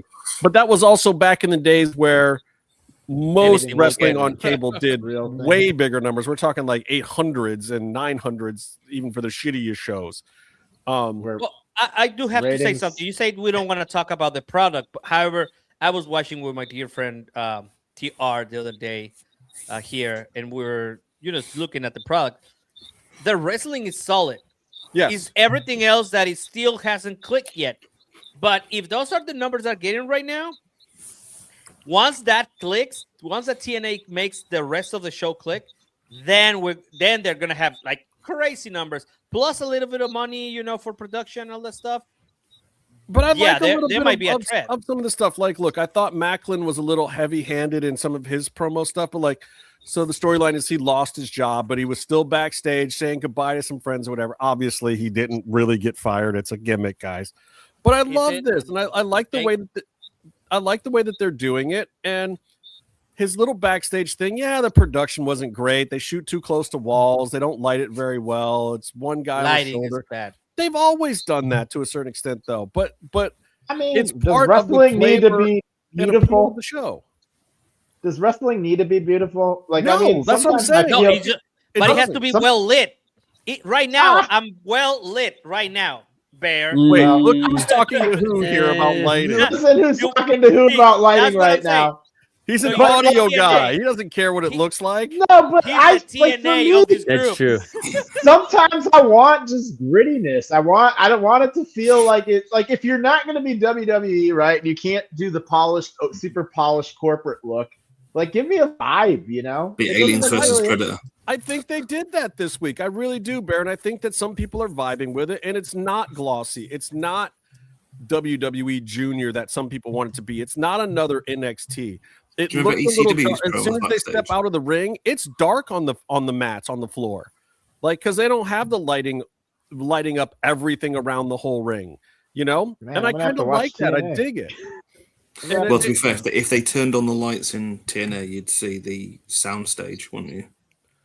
Well, it Still on depends. I that? mean, these shows they've been traveling around a little bit, Ah, but okay. yeah. But they shot like 3 in a row in like New Mexico, right? There's Right. one way to do it. You And could, then- if you can do like have amazing production backstage on those things, then you lean into making it gritty and shit. You lean into what you are, and Yeah, make the best of exactly. it.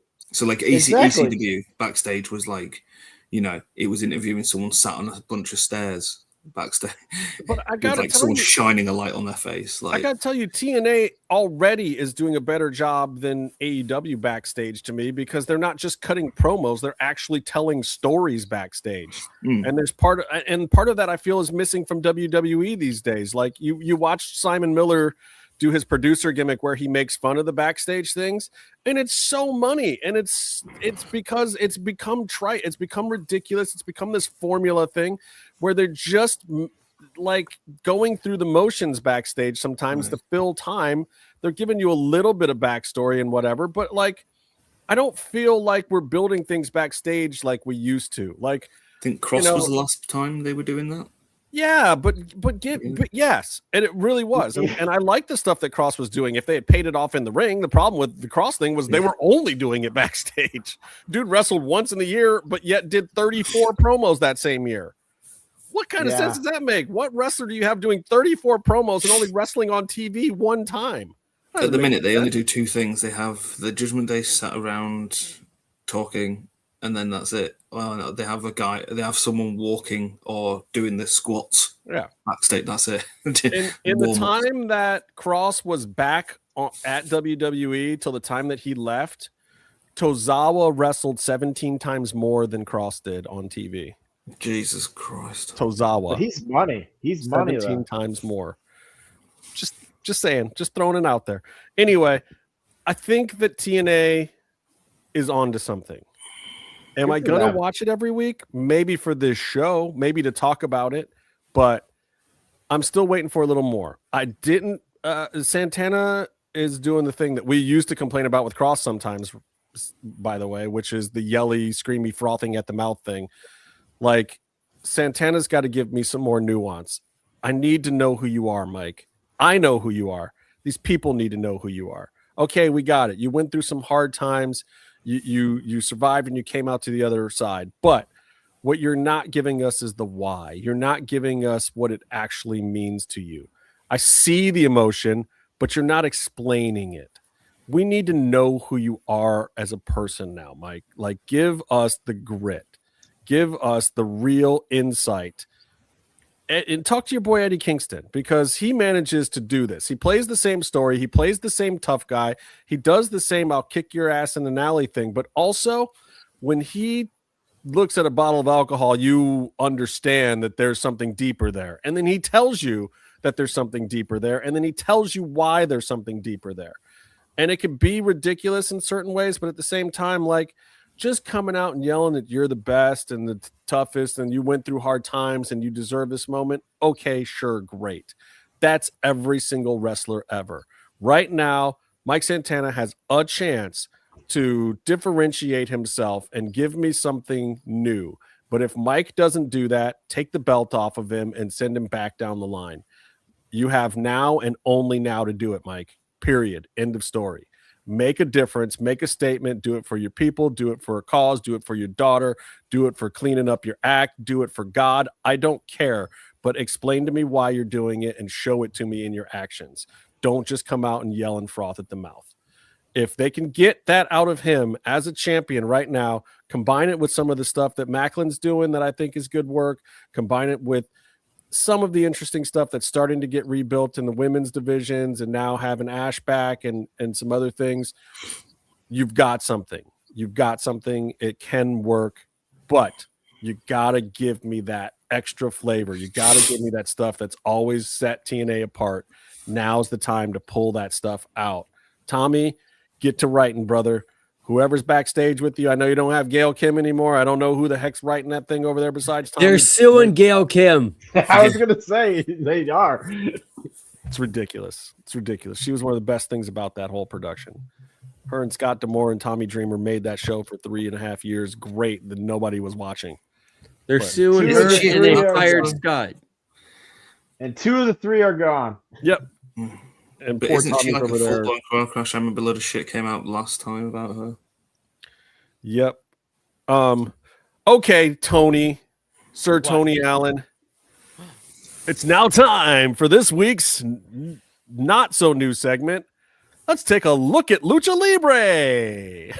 Oh, we right. gotta talk about everybody's- some AAA, and normally we would have done it sooner, but WWE is just such a hot mess. I just had to get it off my chest. Well, before we get to that, I just want to say something real quick because it does relate to that. Like now, Yeah. I believe, honestly, I think the hottest wrestling show right now is AAA. I was gonna say Even though- JCW. Even though they're just giving us 1 hour a week, like Justin was like, "Wait a minute, is this over?" Yes, Well, they're my giving man. us less every week. It was like a 2-hour It is show, and then less it was an every hour and a week. half show. Now it's an hour show. Well, I'll tell you why. There's 2 reasons for that. But before we get to that part, there is something to be said and analyzed about the fact that the cheaper, smaller productions are the best ones right now, and they're like rising really fast. Like AAA, TNA. If these numbers stay, and that's because the totem, the big company, the massive, giant is slacking. People look for what they want, and they might change the channel and be like, "Oh, I'm gonna give it a try." And it's all about availability. If you are able to watch this easily, you will start watching it every week. Which brings me to CMLL. Okay, so thank you, Daniel. I don't know what's going on. I love how you stumped yourself already. You're just like, It's going really well. The thing is that, so we here at the channel, we decided to pay for myself for the highest tier of the CMLL YouTube subscription. And some of us are waiting for Tony to figure it out, and then we will watch when he figures out when I'm supposed to watch. Thank you. I'm the guinea pig here. So it is very complicated. I'm not gonna lie. They put on 3 different 2-hour shows, and it is kind of hard to figure out which one is the main show because there is. So they're all great exhibition matches, and I love everything about it, but there is no defined show that it matters most. Friday usually should be the most important one because that's the one that they cut and put on TV, on Mexican aired TV or cable on Saturday, the next day. But even then, they moved it from 3:30 to 4 o'clock to 6 o'clock. And then it got reduced from 1 hour and a half to 1 hour, and then just 1 hour again at 6 o'clock. And I think that's why AAA was like, well, if these guys are doing 1 hour, maybe we should just do 1 hour ourselves. I mean, what are we even fighting? But also, there's the Olympics, the Winter Olympics are on those channels because they're not the main channels in Mexico, right? And Tubi Fox, whatever, it has the rights for the Olympic Games, for the Winter Olympic Games. So that's what it got reduced also a lot. And if you watch it on YouTube, then they only put on whatever they had on the TV channel. So they don't do any overruns, anything like that. Right. We will try to figure it out. You should watch I will do like a review version on Sundays of this, so that you can try to figure out and follow through. But there is a problem that there is really no set storyline per se on CMLL, where AAA does have that. So I don't know. It's kind of a little confusing there. Well, and I get that, but look, I think we understand that if you're watching CMLL, you want to see the tradition, you want to see some just great lucha libre, you want to see certain performers that are marquee names, and they're really just going on a Rudo's Technico system of storytelling. This guy's got a dark mask with an evil theme, he's a bad guy. This guy's got a colorful mask with some white in it, and he's a Technico. It's just, it's very simplistic, old school, and I think that works for some people. But they did used to create characters specifically to be the anti of the other person, which was in itself a storyline. Yeah.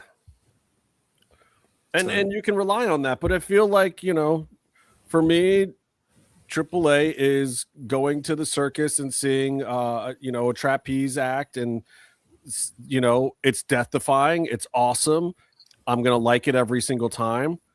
But when I go home, what am I going to tell you about? I'm going to tell you about the high spot. I'm going to tell you like, hey, I saw this thing at the circus where they did this thing and there was no net and it was really, really cool and I loved it. But then there's not a reason for me to go back next week. It's probably going to be a similar thing. It's going to be another high spot, and that's it. It's the circus performance. It's not episodic television. You meant CMLL. And that's what I'm hoping. Yeah.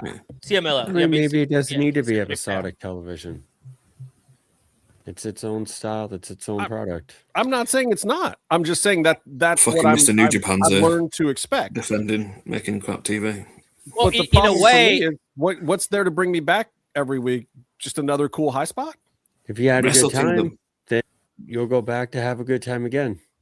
If that's yeah, what but you that's want to in watch. person, though. It's That's easy in to person, say, though. I don't like how they're doing this thing, so they're not doing a thing to bring me back in, because it's obviously not your taste. But it's some people's taste, and they keep selling out arenas, and they keep. I get it, but They're in look, business, dude, though. if I like Wicked the musical, and they do a live version and put it on TV, and I watch it, and I'm like, okay, that was a great live version of Wicked the musical on TV. Am I gonna watch Wicked again the next week, even if they put 2 changes in the second act? The thing It's is still Byron, Wicked. as well, is you can go on I don't about know. selling out arenas, but firstly, I think, what are they, like $8, Tony, for some of the tickets? Where On in CMLL?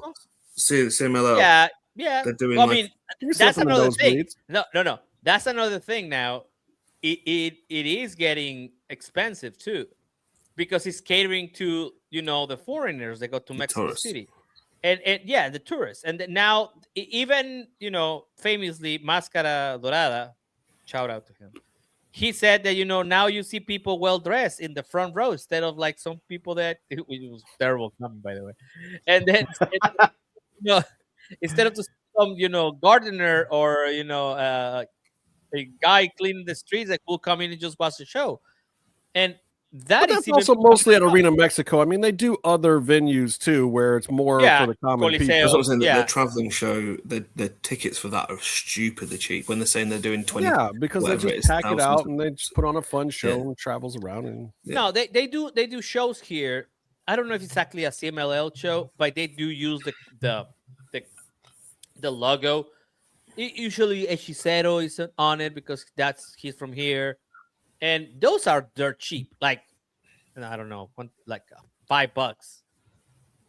I mean, of course you're like all the way over there, but it's like, yeah, it is super cheap. But as a television product, which is my point every time I talk about this, it is complicated to watch.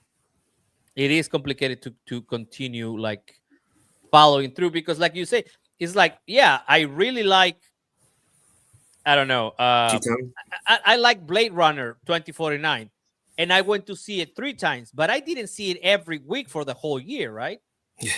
That is the same thing. I think it's on the same level of that. That is the expectation of a theater or a movie kind of production. So you do need to have something that people will like, especially if you already have a TV show.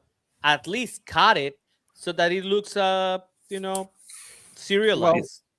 and on the other side of things, you've got AAA, which has developed this Lola, Vice, and Mr. Iguana story since right around when they did the deal with AAA and WWE. Like this Let's not leave out the third participant in that, Justin. What's that? Let's not leave out the third party in that.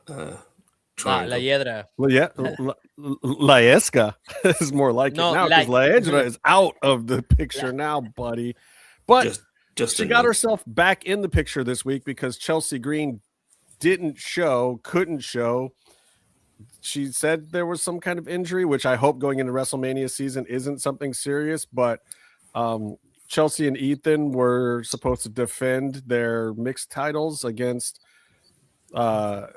Lola Vice and Mr. Iguana, and instead Chelsea didn't show, so Ethan got a new partner.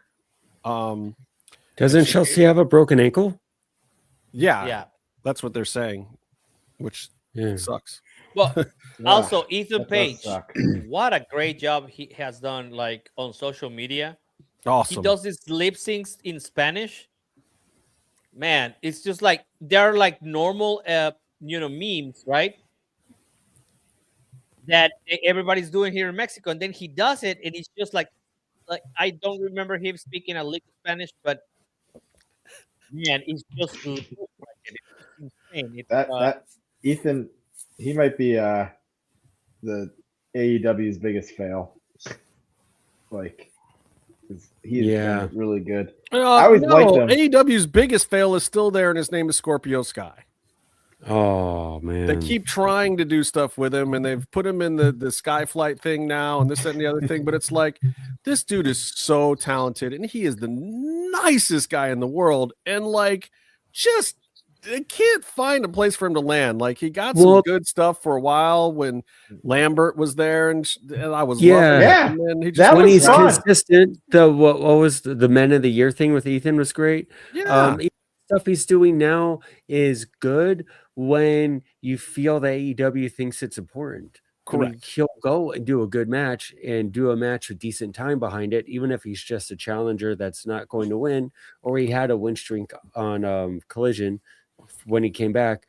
But what is he doing now? Where is he now? It's not consistent. So you're like, oh, I don't need to put my time in on this guy. I mean, they don't It's fly him out unfortunate. half the time. They fly him out like once every couple of months, put him on some Ring of Honor matches, and they'll use him for a few weeks, and then they just don't use him again. Then he could. And he's really not the be only one. someone. Don't get me wrong. It's just been so long for him. It's been, and for a guy who, from what I understand, has absolutely no heat.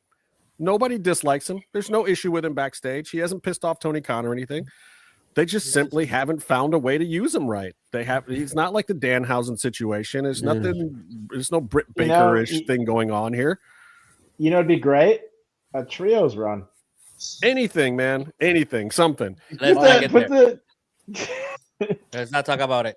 Now look. Final. So, and then they actually spilled the Americanos, the Grande Americano feud into AAA. So that was great. I think that is so entertaining, and that gets people to watch WWE and back. And now it's insane how the reaction is like very symmetrical, right? Wait, what is going on? I don't understand that. So I watched the AAA product, and so current Grande Americano, who's wearing the Mexican colors, and he's like the hero of Mexico somehow, and started off as a heel, still does the plate under the head thing and all that stuff, has gone completely babyface, gets beat up backstage by original Grande Americano, who we all know is very Olympic in stature.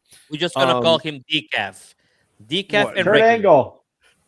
So he gets beaten up and taken out of his match, but because they have the same name, somehow now original El Grande Americano is in this qualifier match and wins the match. Here. But I mean, the Mexican people were so mad. They love the new Dita from Sprockets Americano so much. He is a Mexican national hero somehow. Nobody quite understands it, but it's true and it works. So nobody questions it. You know what's gonna happen if they take him? If Chad Gable returns as the Grande Americano, people are gonna fucking riot, man.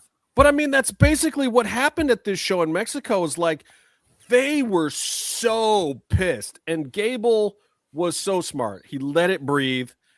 He worked the crowd a little bit, like, no, is it me? And then the other guys in the ring, kudos to them too. It was very savvy in-ring storytelling, where we're not talking. Gable doesn't even speak Spanish to my knowledge at all. No, like not a lick. But he's working it, and the other guys in the ring are like, is it us? Is it him? And he gets the booze and the whatever. You totally get the storytelling. So then they had, the Americanos facing off on Raw or whatever, and I thought it was going to be the same dynamic. But somehow here in the States, Gable's the baby face, and Mexico, other Americano is the heel. Bret Hart, Shawn Michaels. I'm like, what? No, As long as he's you wrap it in an American flag, they'll love it. Bret Hart is the baby face Americano. The German guy, the Nazi, is the baby face.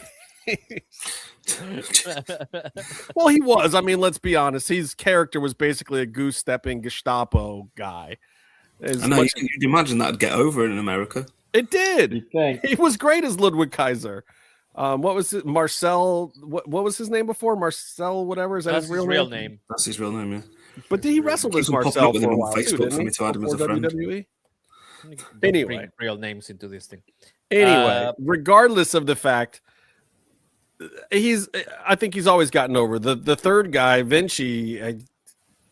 They never cared for him much, and he even as a tag along with Gunther and a very over Ludwig Kaiser, he didn't manage to amount to much. He doesn't even get to be one of the Los Americanos. People did the same with World War II. They were like, Italy. But I was so really disappointed. I don't really care for the Los Americanos kid like the other guys. It's just like Tyler Bate. You don't like that only works. That only works in WWE, I guess. I don't. Listen, I'm kind of digging the whole Bret Hart, Shawn Michaels thing now, where it's like it depends on what country they're in, is whether or not they're the heel or the face. It's fun. Maybe I don't know. We'll see how that God evolves. Bless both guys for pulling double duty and building the story.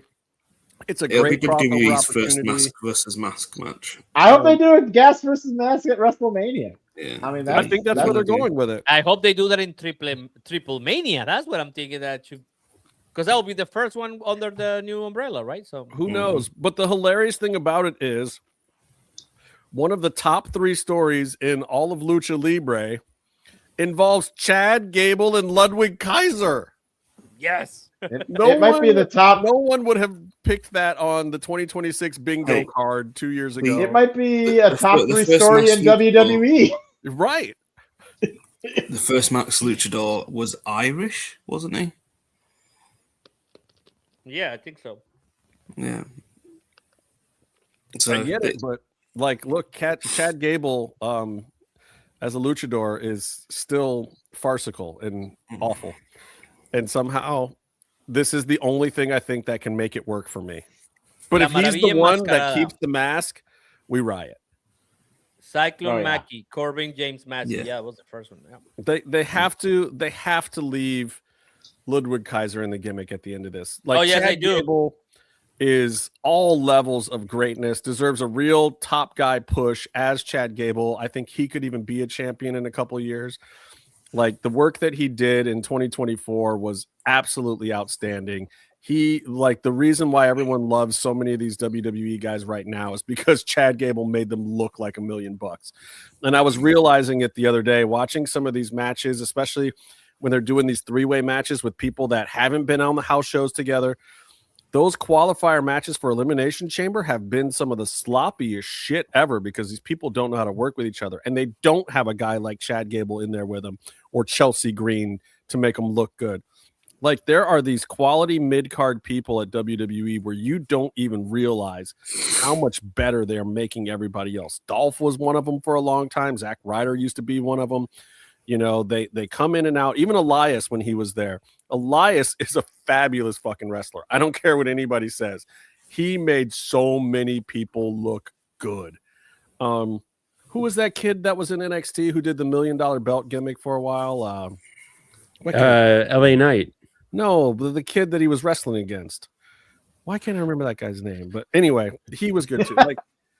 But that's the whole thing. Like I can't even remember the guy's name in gimmick or whatever. But at the same time, like there's certain people that just hold it down that you really need.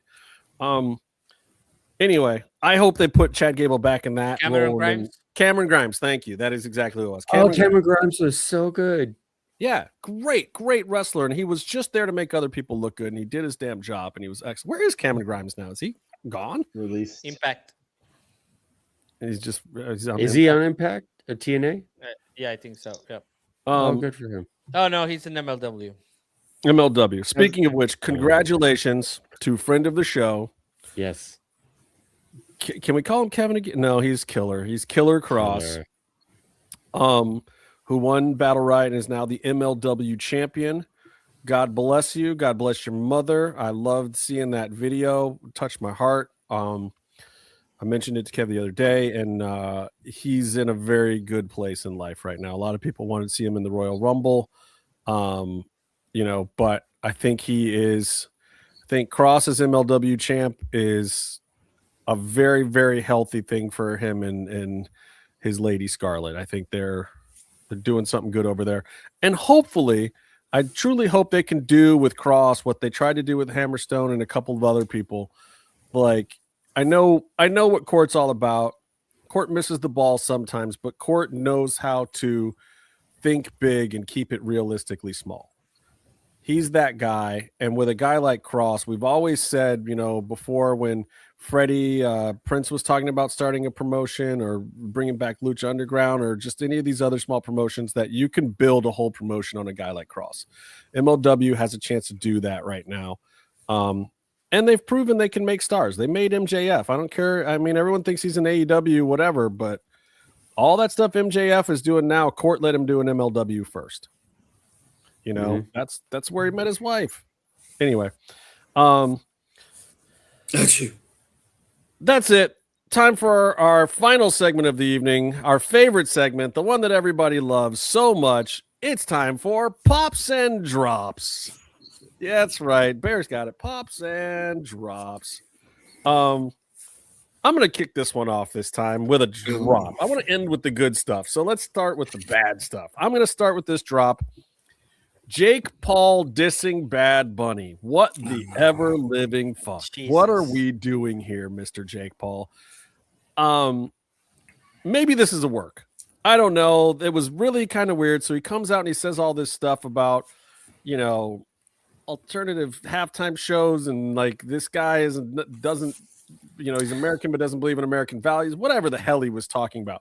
It was definitely some far right nonsense, and I don't even disparage people for having a nonsense opinion to the point of like, but can we like base it in fact and reality? Like if we're gonna have the racist standpoint, just be like, dude, I don't want to watch the guy sing in Spanish. And if you want to be super racist about it, say, I don't want to watch the guy sing in Mexican or Puerto Rican or whatever. Like, just get it wrong. But at the same time, get it wrong in something that makes some kind of sense. Like the stuff that Jake Paul was saying wasn't even based in like any realm of reality. Also, he needs a new career, doesn't he? So that's what it makes sense for those people. He has a home in Puerto Rico. Yeah. Now, given Logan is almost claims, like Logan claims Puerto Rico. Logan almost is Puerto Rican. Jake Paul does. Also a little. No, Jake Paul used to flies the Puerto Rican flag at his fights. Yeah, so he's very proudly Puerto Rican. This is also what makes me think it's a work, guys. I think that's a bad work in the head. I don't disagree that it's a bad work, Byron. This is my problem. This is why it's a drop. So the next morning, Logan comes out like, hey, man, I don't always agree with my brother. Like, I love Puerto Ricans. Puerto Ricans. No, that was immediate. Huh? Yeah, no, it was immediate. That was immediate. That was immediate. That happened like Logan is basically like, hey, man, like, however, I love my Boricuas. Like, I'm good. Like, don't vandalize my house. Logan Paul was asked prior to his brother saying that. He turned around and said, no, he didn't want to watch Bad Bunny. He wasn't interested. But maybe he didn't want to watch him. Like, I don't know. So, maybe he's got enough of it. I'm just saying, one person. Maybe he's a huge Kid Rock fan, man. We don't know. Maybe Logan Paul loves Kid Rock. Maybe. I mean, who doesn't love Kid Rock? I don't know. A lot of people in Cleveland don't love Kid Rock because he's from Detroit, but that's a whole other story. Anyway, actually, his drummer Stephanie is from here, so we actually. Name is Kid. So yes, and I think that's what we're getting to.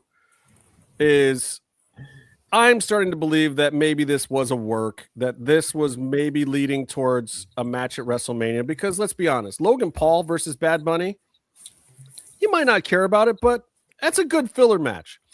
That's a match that I want to see. That you can use in the press. Just that you can... for the entrance of Bad Bunny, of course. Well, that's a WrestleMania match for sure. But now I want to see Jake Paul versus Bad Bunny. But I don't want to see that program. I don't want to see, all the build up. Everything that Bad Bunny brought up. But when I say it to my teenage kids, They get it. They'll follow. They'll see it on social. And if I'm sitting here watching WrestleMania and they come through the room and it's Bad Bunny versus Logan Paul, they're going to sit down and watch it.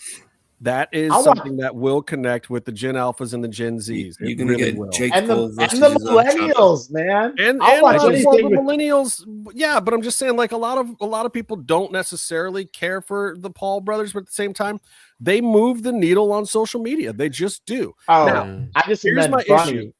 My issue is this. I didn't like it when Sergeant Slaughter did it. I don't like doing that race baiting nonsense crap.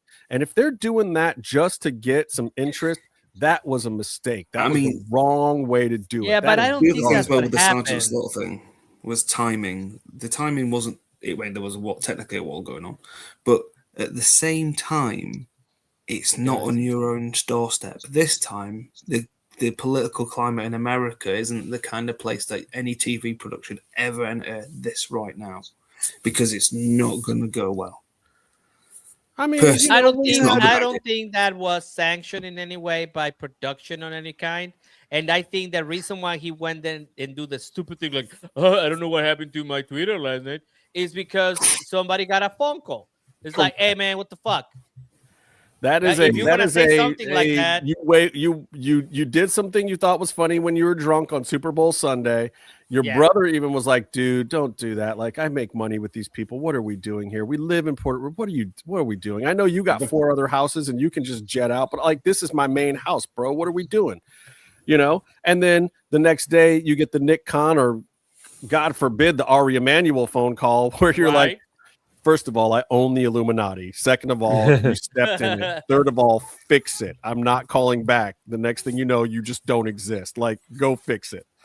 So I actually control oxygen in this planet. So if you want to keep breathing, like you're good for those guys being in the sphere of that. Like Jake Paul, makes money for Netflix, and so does Logan, and like these guys, they have pull. But at the same time, I hope the match is happening. Maybe it means that Bad Bunny is the masked man, or maybe it means that Jake Paul is the masked man. Maybe there's, maybe we actually are going someplace with long-term storytelling, and maybe the whole reason that what's his face Aussie Boy was under the hood was because Bad Bunny was practicing for the Super Bowl and couldn't be there. Nah, it's going to be revealed with Grayson Waller. And that will be like social. I hope it is Grayson Waller. At least there's some long-term story. Who is Grayson Waller? Exactly, Bingo. It's the guy I wouldn't shake the hand of. No, I like Grayson. That's a lot of people beef. No, but I actually refused. The masked man is Canelo. Hey, he's been on AAA television. So yeah, let's not call him Canelo anymore. Let's just call him Canelo. Smash Jake Paul into oblivion and put him in a coffin. So, me and Comatose have been talking about this a bit. So he says, makes sense if Jake was the mass attacker as he attacked Bron, with Logan being a part of the vision. And love it or hate it, they are notorious for their success of abstract style of business. Yeah, maybe, or maybe it makes sense that Bad Bunny was messing with them or whatever. Like this. What's up, my ninja? There's. Am I supposed to believe Jake Paul can do a curb stop?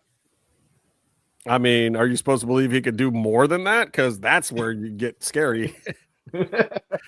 Bad Bunny, look. If it is Bad Bunny, great. And he's got a few months to train. And I've heard that they have had conversations.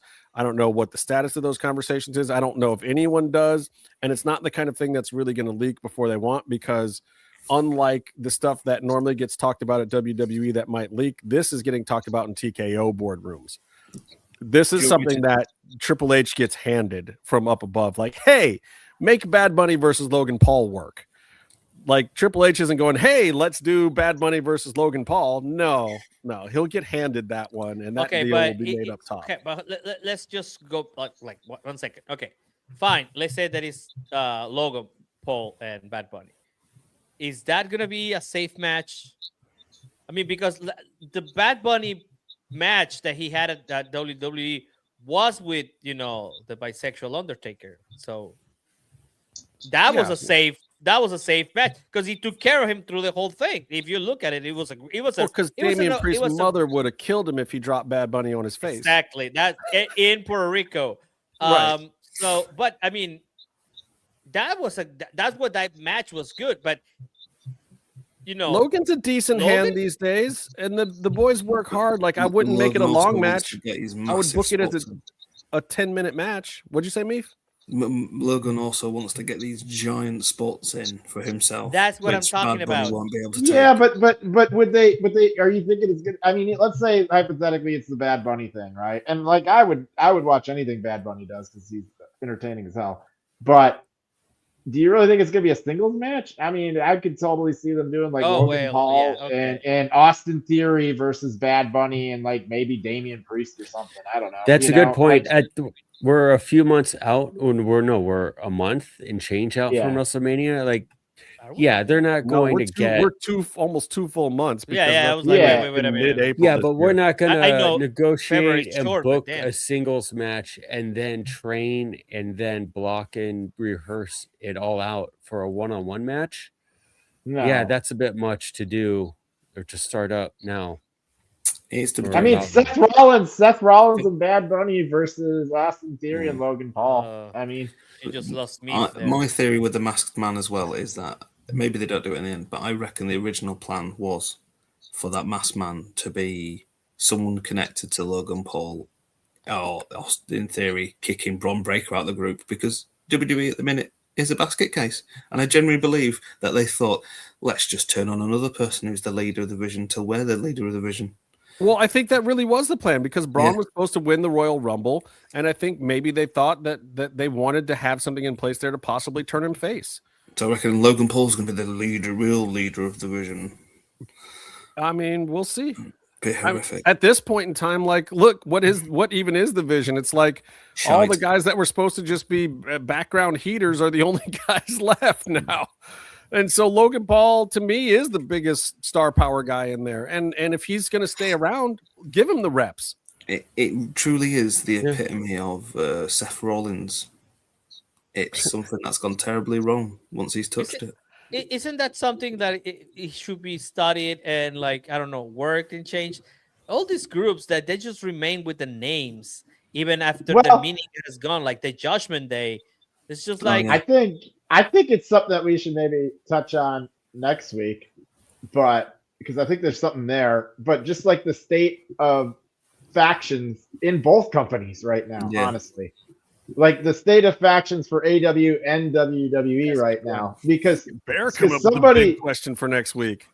Well, because I was going to bring it up to you guys later, but now you guys are kind of touching up about it because I saw something online about it, and I was like, that's kind of an interesting topic because they were talking about like how stagnant a lot of the factions in WWE are, and then I started kind of thinking about like how it's kind of the same kind of deal in AEW right now, and so I was going to bring it up as like a topic for next. So here's the cliffhanger for next week, but I was kind of thinking maybe that would be something that I could talk to you guys and see if maybe that'd be something you guys are interested in talking about. Are we doing episodic podcasting now? Yes.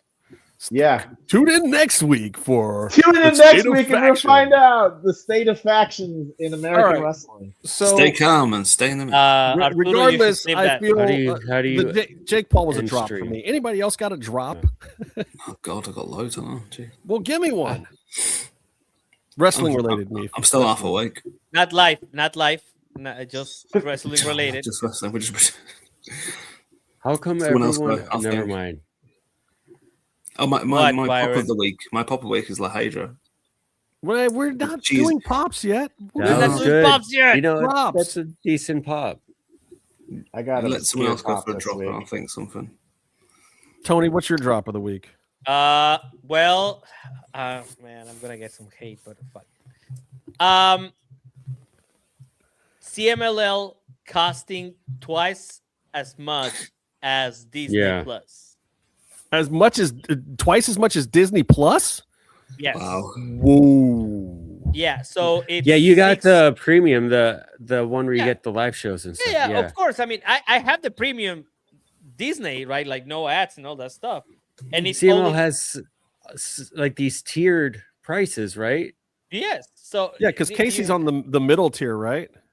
Yes. He's on whatever. He just watches stuff in whatever order they put it up. It doesn't even make sense, but it's still fun. Right.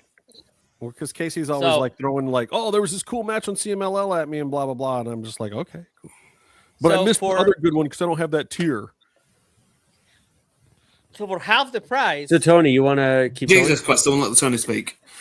So for half the price, I get to watch The Simpsons, the new show that I really like on Wonder Man, and King of the Hill, which I actually have right now on my second screen, and then I get to watch this. And for double of that, I get to watch shows in a very weird order, and I don't know if there is sequence on anything like that. And Probably not. And I cannot watch it in English, which is like I tried and I couldn't find an English transmission of that, so I don't think there exists. So, and I mean, of course, I speak Spanish, ¿verdad? Pero, o sea, what the fuck? Que chingados. So it's going to be difficult for me to follow because my Spanish is so excellent. That's what you're saying. Chingón. Tu español es muy chingón. Right.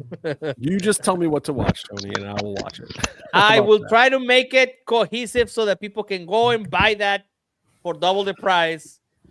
And I will try to make a thing on the channel so that people can watch. So let's fundraise. Let's just give out our login password for anyone who'll Venmo us $10 flat fee. Byron, what's your drop of the week, Byron? My drop of the week was I watched Raw like 2 weeks ago, and it was all commercials and rewinds and all this crap. And I did a VPN and watched the British version. So I didn't really see commercials. It was a lot. I just couldn't tell. It was a lot of fade in, fade outs, and a lot of the same WrestleMania commercial. It was a horrible, horrible experience. And I'm very glad to watch AEW where they just cram everything in. And I am very annoyed that AEW keeps putting commercial breaks in matches and has a very formulaic match structure based on that. Basically, the face has a comeback after you come back from commercial. As you come back from commercial, the face comes back. And if it's a short match, come back and pin. Come back and go home. Or so note to AEW heels, if you're a heel in AEW, get your shit in before the commercial break, or else no one's going to see it. Yeah. I always thought a fun gimmick. I always thought a fun gimmick, especially when Wardlow was there, is to always put his match in the commercial breaks, and then when you come back, he's already won it. So it's just a squash match in the commercial break. Well, TNA has done a fine job of that. They crowned their women's tag team champions during a commercial break on the first episode. That was the biggest. A new level of all right, Bear, you got a drop for me? Also, Byron, you can just watch it on VPN in Mexico and you get to see the behind the scenes stuff. It's still in English, bro. Don't worry about it. I don't know. I guess my biggest drop of the week is kind of the CM Punk Baylor thing, just because it feels so like the outcome already. Right. It's just I don't know. It just sucks because, Baylor should probably deserve a little. I mean, I guess, I don't know. It's weird. It's like he's getting championship match, but it's like, do we care? Is there going to be like, if maybe WWE surprises the hell out of us and they hot shot it, and then it's a triple threat in Chicago. Think of the riot. I mean, man. Like if you're really trying to get wrestlers killed, I guess you can have CM Punk lose his title. Hasn't that city already suffered enough before WrestleMania? Didn't they get killed by this winter storm? It just feels like one of the most we know the outcome of what it's going to be. I agree. Like I couldn't even believe they made the match. I was like, what are we doing? We're putting in jeopardy the only WrestleMania match that we've announced, but we're not actually putting it in jeopardy. Why? What are we doing? Why do we even bother? Yeah. Like they can have this match and just make it a non-title match or something. Like, oh, you want to fight me? Well, then fight me in Chicago, bitch. Whatever. Yeah, it's a Chicago street fight. Lights out match, unsanctioned fight in Chicago or whatever. No, honestly, those hardcore matches are a lot more safer than sometimes actual wrestling. That's true. Me, if you got a drop for me, well, it technically would have been from last week, but it's rolled over. That's fine. It's the glass ceiling, Chelsea Green's glass ceiling. It I don't has rumbled into this week too. I mean, if you watch it, like it's perhaps wording is just terribly placed. Is the best way to watch it, but then there's a terrible Bruce Pritchard does a face right whilst giving a compliment, and he does a face, and you're like, oh dear Lord. But I also heard a good point from somebody mildly connected to WWE that said, but what if that was on Unreal to make you feel like she had hit the glass ceiling so that they could push her through it at WrestleMania this year? And now she's injured. It's all fake kayfabe, man. It's all fake kayfabe. That's all. But that's part of what one of my issues with, being a reality TV producer and then seeing Unreal, and it's like, so you're making a reality show to work me? Come on, man. That's not. I mean, that's you can make that reality show. You can make it still be compelling, and you can cut out the stuff that really ruins it for people very easily, and still have a very genuine product. That's and actually that kind of ties into my pop of the week. All right, what's your pop of the week? Let's switch it up to pops now. Wrestling with Shadows. No, it's this is gonna be an obscure one a little bit, but Wrestling with Shadows. He's in a shadow. Come on, guys. Quite enjoying JCW's stuff that I've been seeing online with Vince Russo and like all that trash. Like it's just like it feels like a throwback to like sort of some stuff that's just been kind of transitioned out of wrestling in some ways, and so I don't know, man. It's just fun. It's stupid, but it's fun. I always liked Vince Russo's writing. Like, he books for the pop. It's a little hot shotty at times, and sometimes it's ridiculous and doesn't make sense. But in JCW, it makes perfect sense, right? Because it's a whole other universe. Dude, it's a whole other universe. You got some dude named Cocaine in there, and he's like, I love Cocaine. He's a great wrestler. Comatose feeling you. And even like freaking what's his name? Vito, the dude that was wearing a dress in SmackDown. Vito's in there, and he's like he's their one of their Vito's all over the place on JCW. It's like have they done a Juggalo face paint on a pole match yet? I don't know. I haven't wait watched. until This has been pole and paint your face, and now you can. This has been like something I've kind of discovered in like the last month, But like every time I see something on it, I'm like, this is fun. It's got that gal from that what's her name? I can't think of her name off the top of my head, but she was in that Netflix show. Yeah. She was in that Netflix show where they did like kind of the like behind the scenes of wrestling. For what? OVW. It was that bad. It's called Wrestlers. Yeah, that show. Hollywood. It's so easily named that it's hard to Hollywood. Hollywood. Yeah. She's there. They got my Minnesota connection, Mr. Kennedy's. They're like champion right now. Nice. I don't know. It's fucking stupid, but I don't know. I enjoy the hell of watching it. If you turn it on and you like it, then it's great. That's it. Yeah, that's the only prerequisite, man. That's what you guys say when I tell you about the stuff I like. Meatloaf. Do you actually have a pop this week? Is there anything in wrestling that you actually enjoyed? She's in amazing shape. La Hydra? Yeah. La Hiedra, chingada madre. I can't say it properly. I'm tired. It's 5 a.m. It's actually 6 a.m. You get a pass, but they live right here. These guys lived in California. One of them lives in California. He should be able to pronounce most Spanish words. I'm pronouncing OG Spanish. So, what about it of La Hydra exactly is so compelling for you? She's crisper in the ring now because she can actually move. You know what? I'm gonna actually go with you on this because the finish of that match, that kick that she took, oh my god, her cell was flawless. Insane, yes.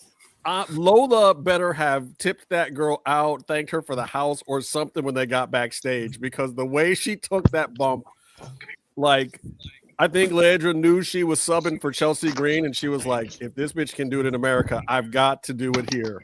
And she did the tree falling. The queen of putting people flat back, fall, no chin tuck, just and if you watch it closely, the kick does not even connect. Nope. It's like that fucking flawless. Like, I know the girl got the some of the best cake in the world, but at the same time, I'm giving it to her on the cell. Bro, the cell was excellent. Well, that's what she can fall like flat back. It's just like, maybe that's why. I would think that actually would push her back on her neck more. Actually, yeah. It was like a Byron, pop of the week, brother. What do you got? My pop of the week, I finally got around to watching it. In Japan, there was this wrestler and he did this weird thing and it was really magical. The recent Stardom show, Supreme Fight. But this was a good show. There were a few good matches on it. Usually I just kind of tune in for like one match or something. But I thought it was cool. If you go out of your way to watch something you probably don't normally watch, this is a good show to watch. You have Maki Ito doing surprisingly well in Stardom. She beat is the character still working? Like, no, everything is great. And then they re-recorded the music and everything. It's great. She just had a cutest in a world match, and the title was a cardboard title with the writing on and everything. It was awesome. And she did the Eddie Guerrero spot with the cardboard title, with the cardboard box, and her opponent was holding the cardboard belt, just confused, like, this is cardboard in Japanese, but cardboard desk. Nope, cardboard desk. Cardboard desk. Hi. No, I'm not going to do that. That's horrible. When I do accents, I'm not good. Anyway, hi. So it's good. Into racism. Off screen, he always does accents. So Saki Kashima is retiring, is quitting soon. So she had a match against Shuri, and it was a great match. But Shuri is like her best friend, but also the person she's most afraid of. That's why they're best friends, because she doesn't want to fight the toughest person in the company. She has this really great character and story of trying to do the least effort as possible, and she calls her fans more or less like ATMs. Or creepy otakus. She's great. She won the high-speed belt on accident and renamed it the low-speed belt.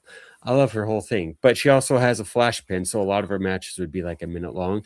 This was an actual decent match where she tried to fight back as well as much as she could.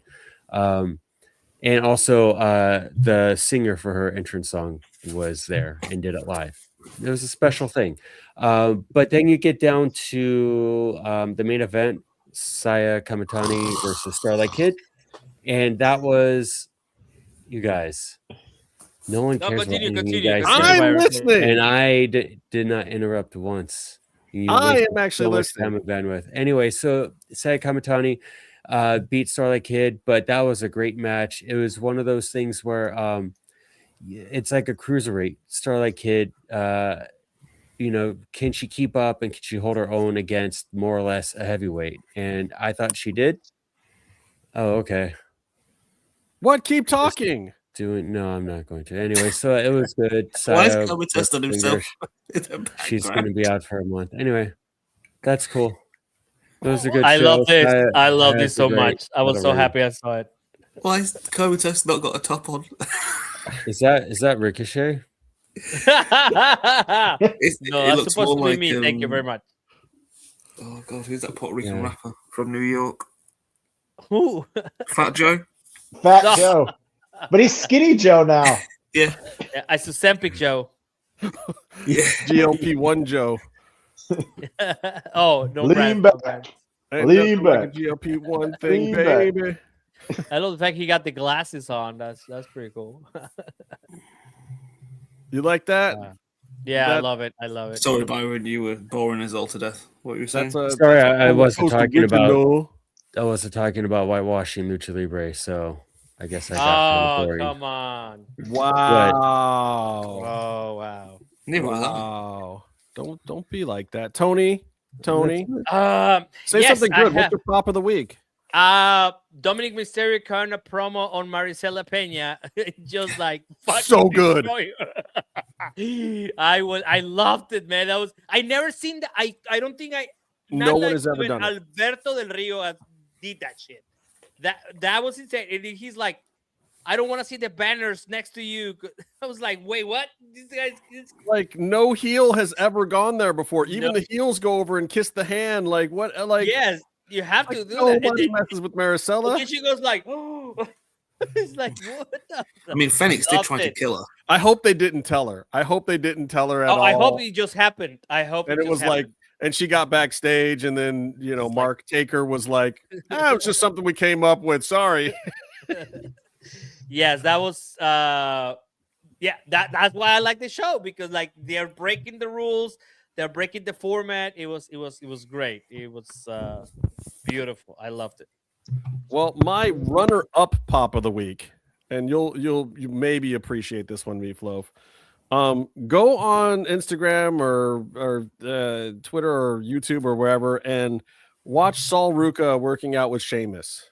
Oh my God, so good too. So many things to love about it. Like her finish sucks so much. She missed it by 3 miles on this last week. On the NXT, no, the other girl missed it, because the thing that I hate about Sol's finish is it's not the other girl's finish. Jump into it. It's not the other girl's finish. Because it's like needs to be the super choreographed to make it work. Like like it's a ballet move, and the other person has to do the thing exactly right. And that's the thing wrong. Randy Orton has, it's the same thing with the RKO sometimes. Yeah, Javon Evans.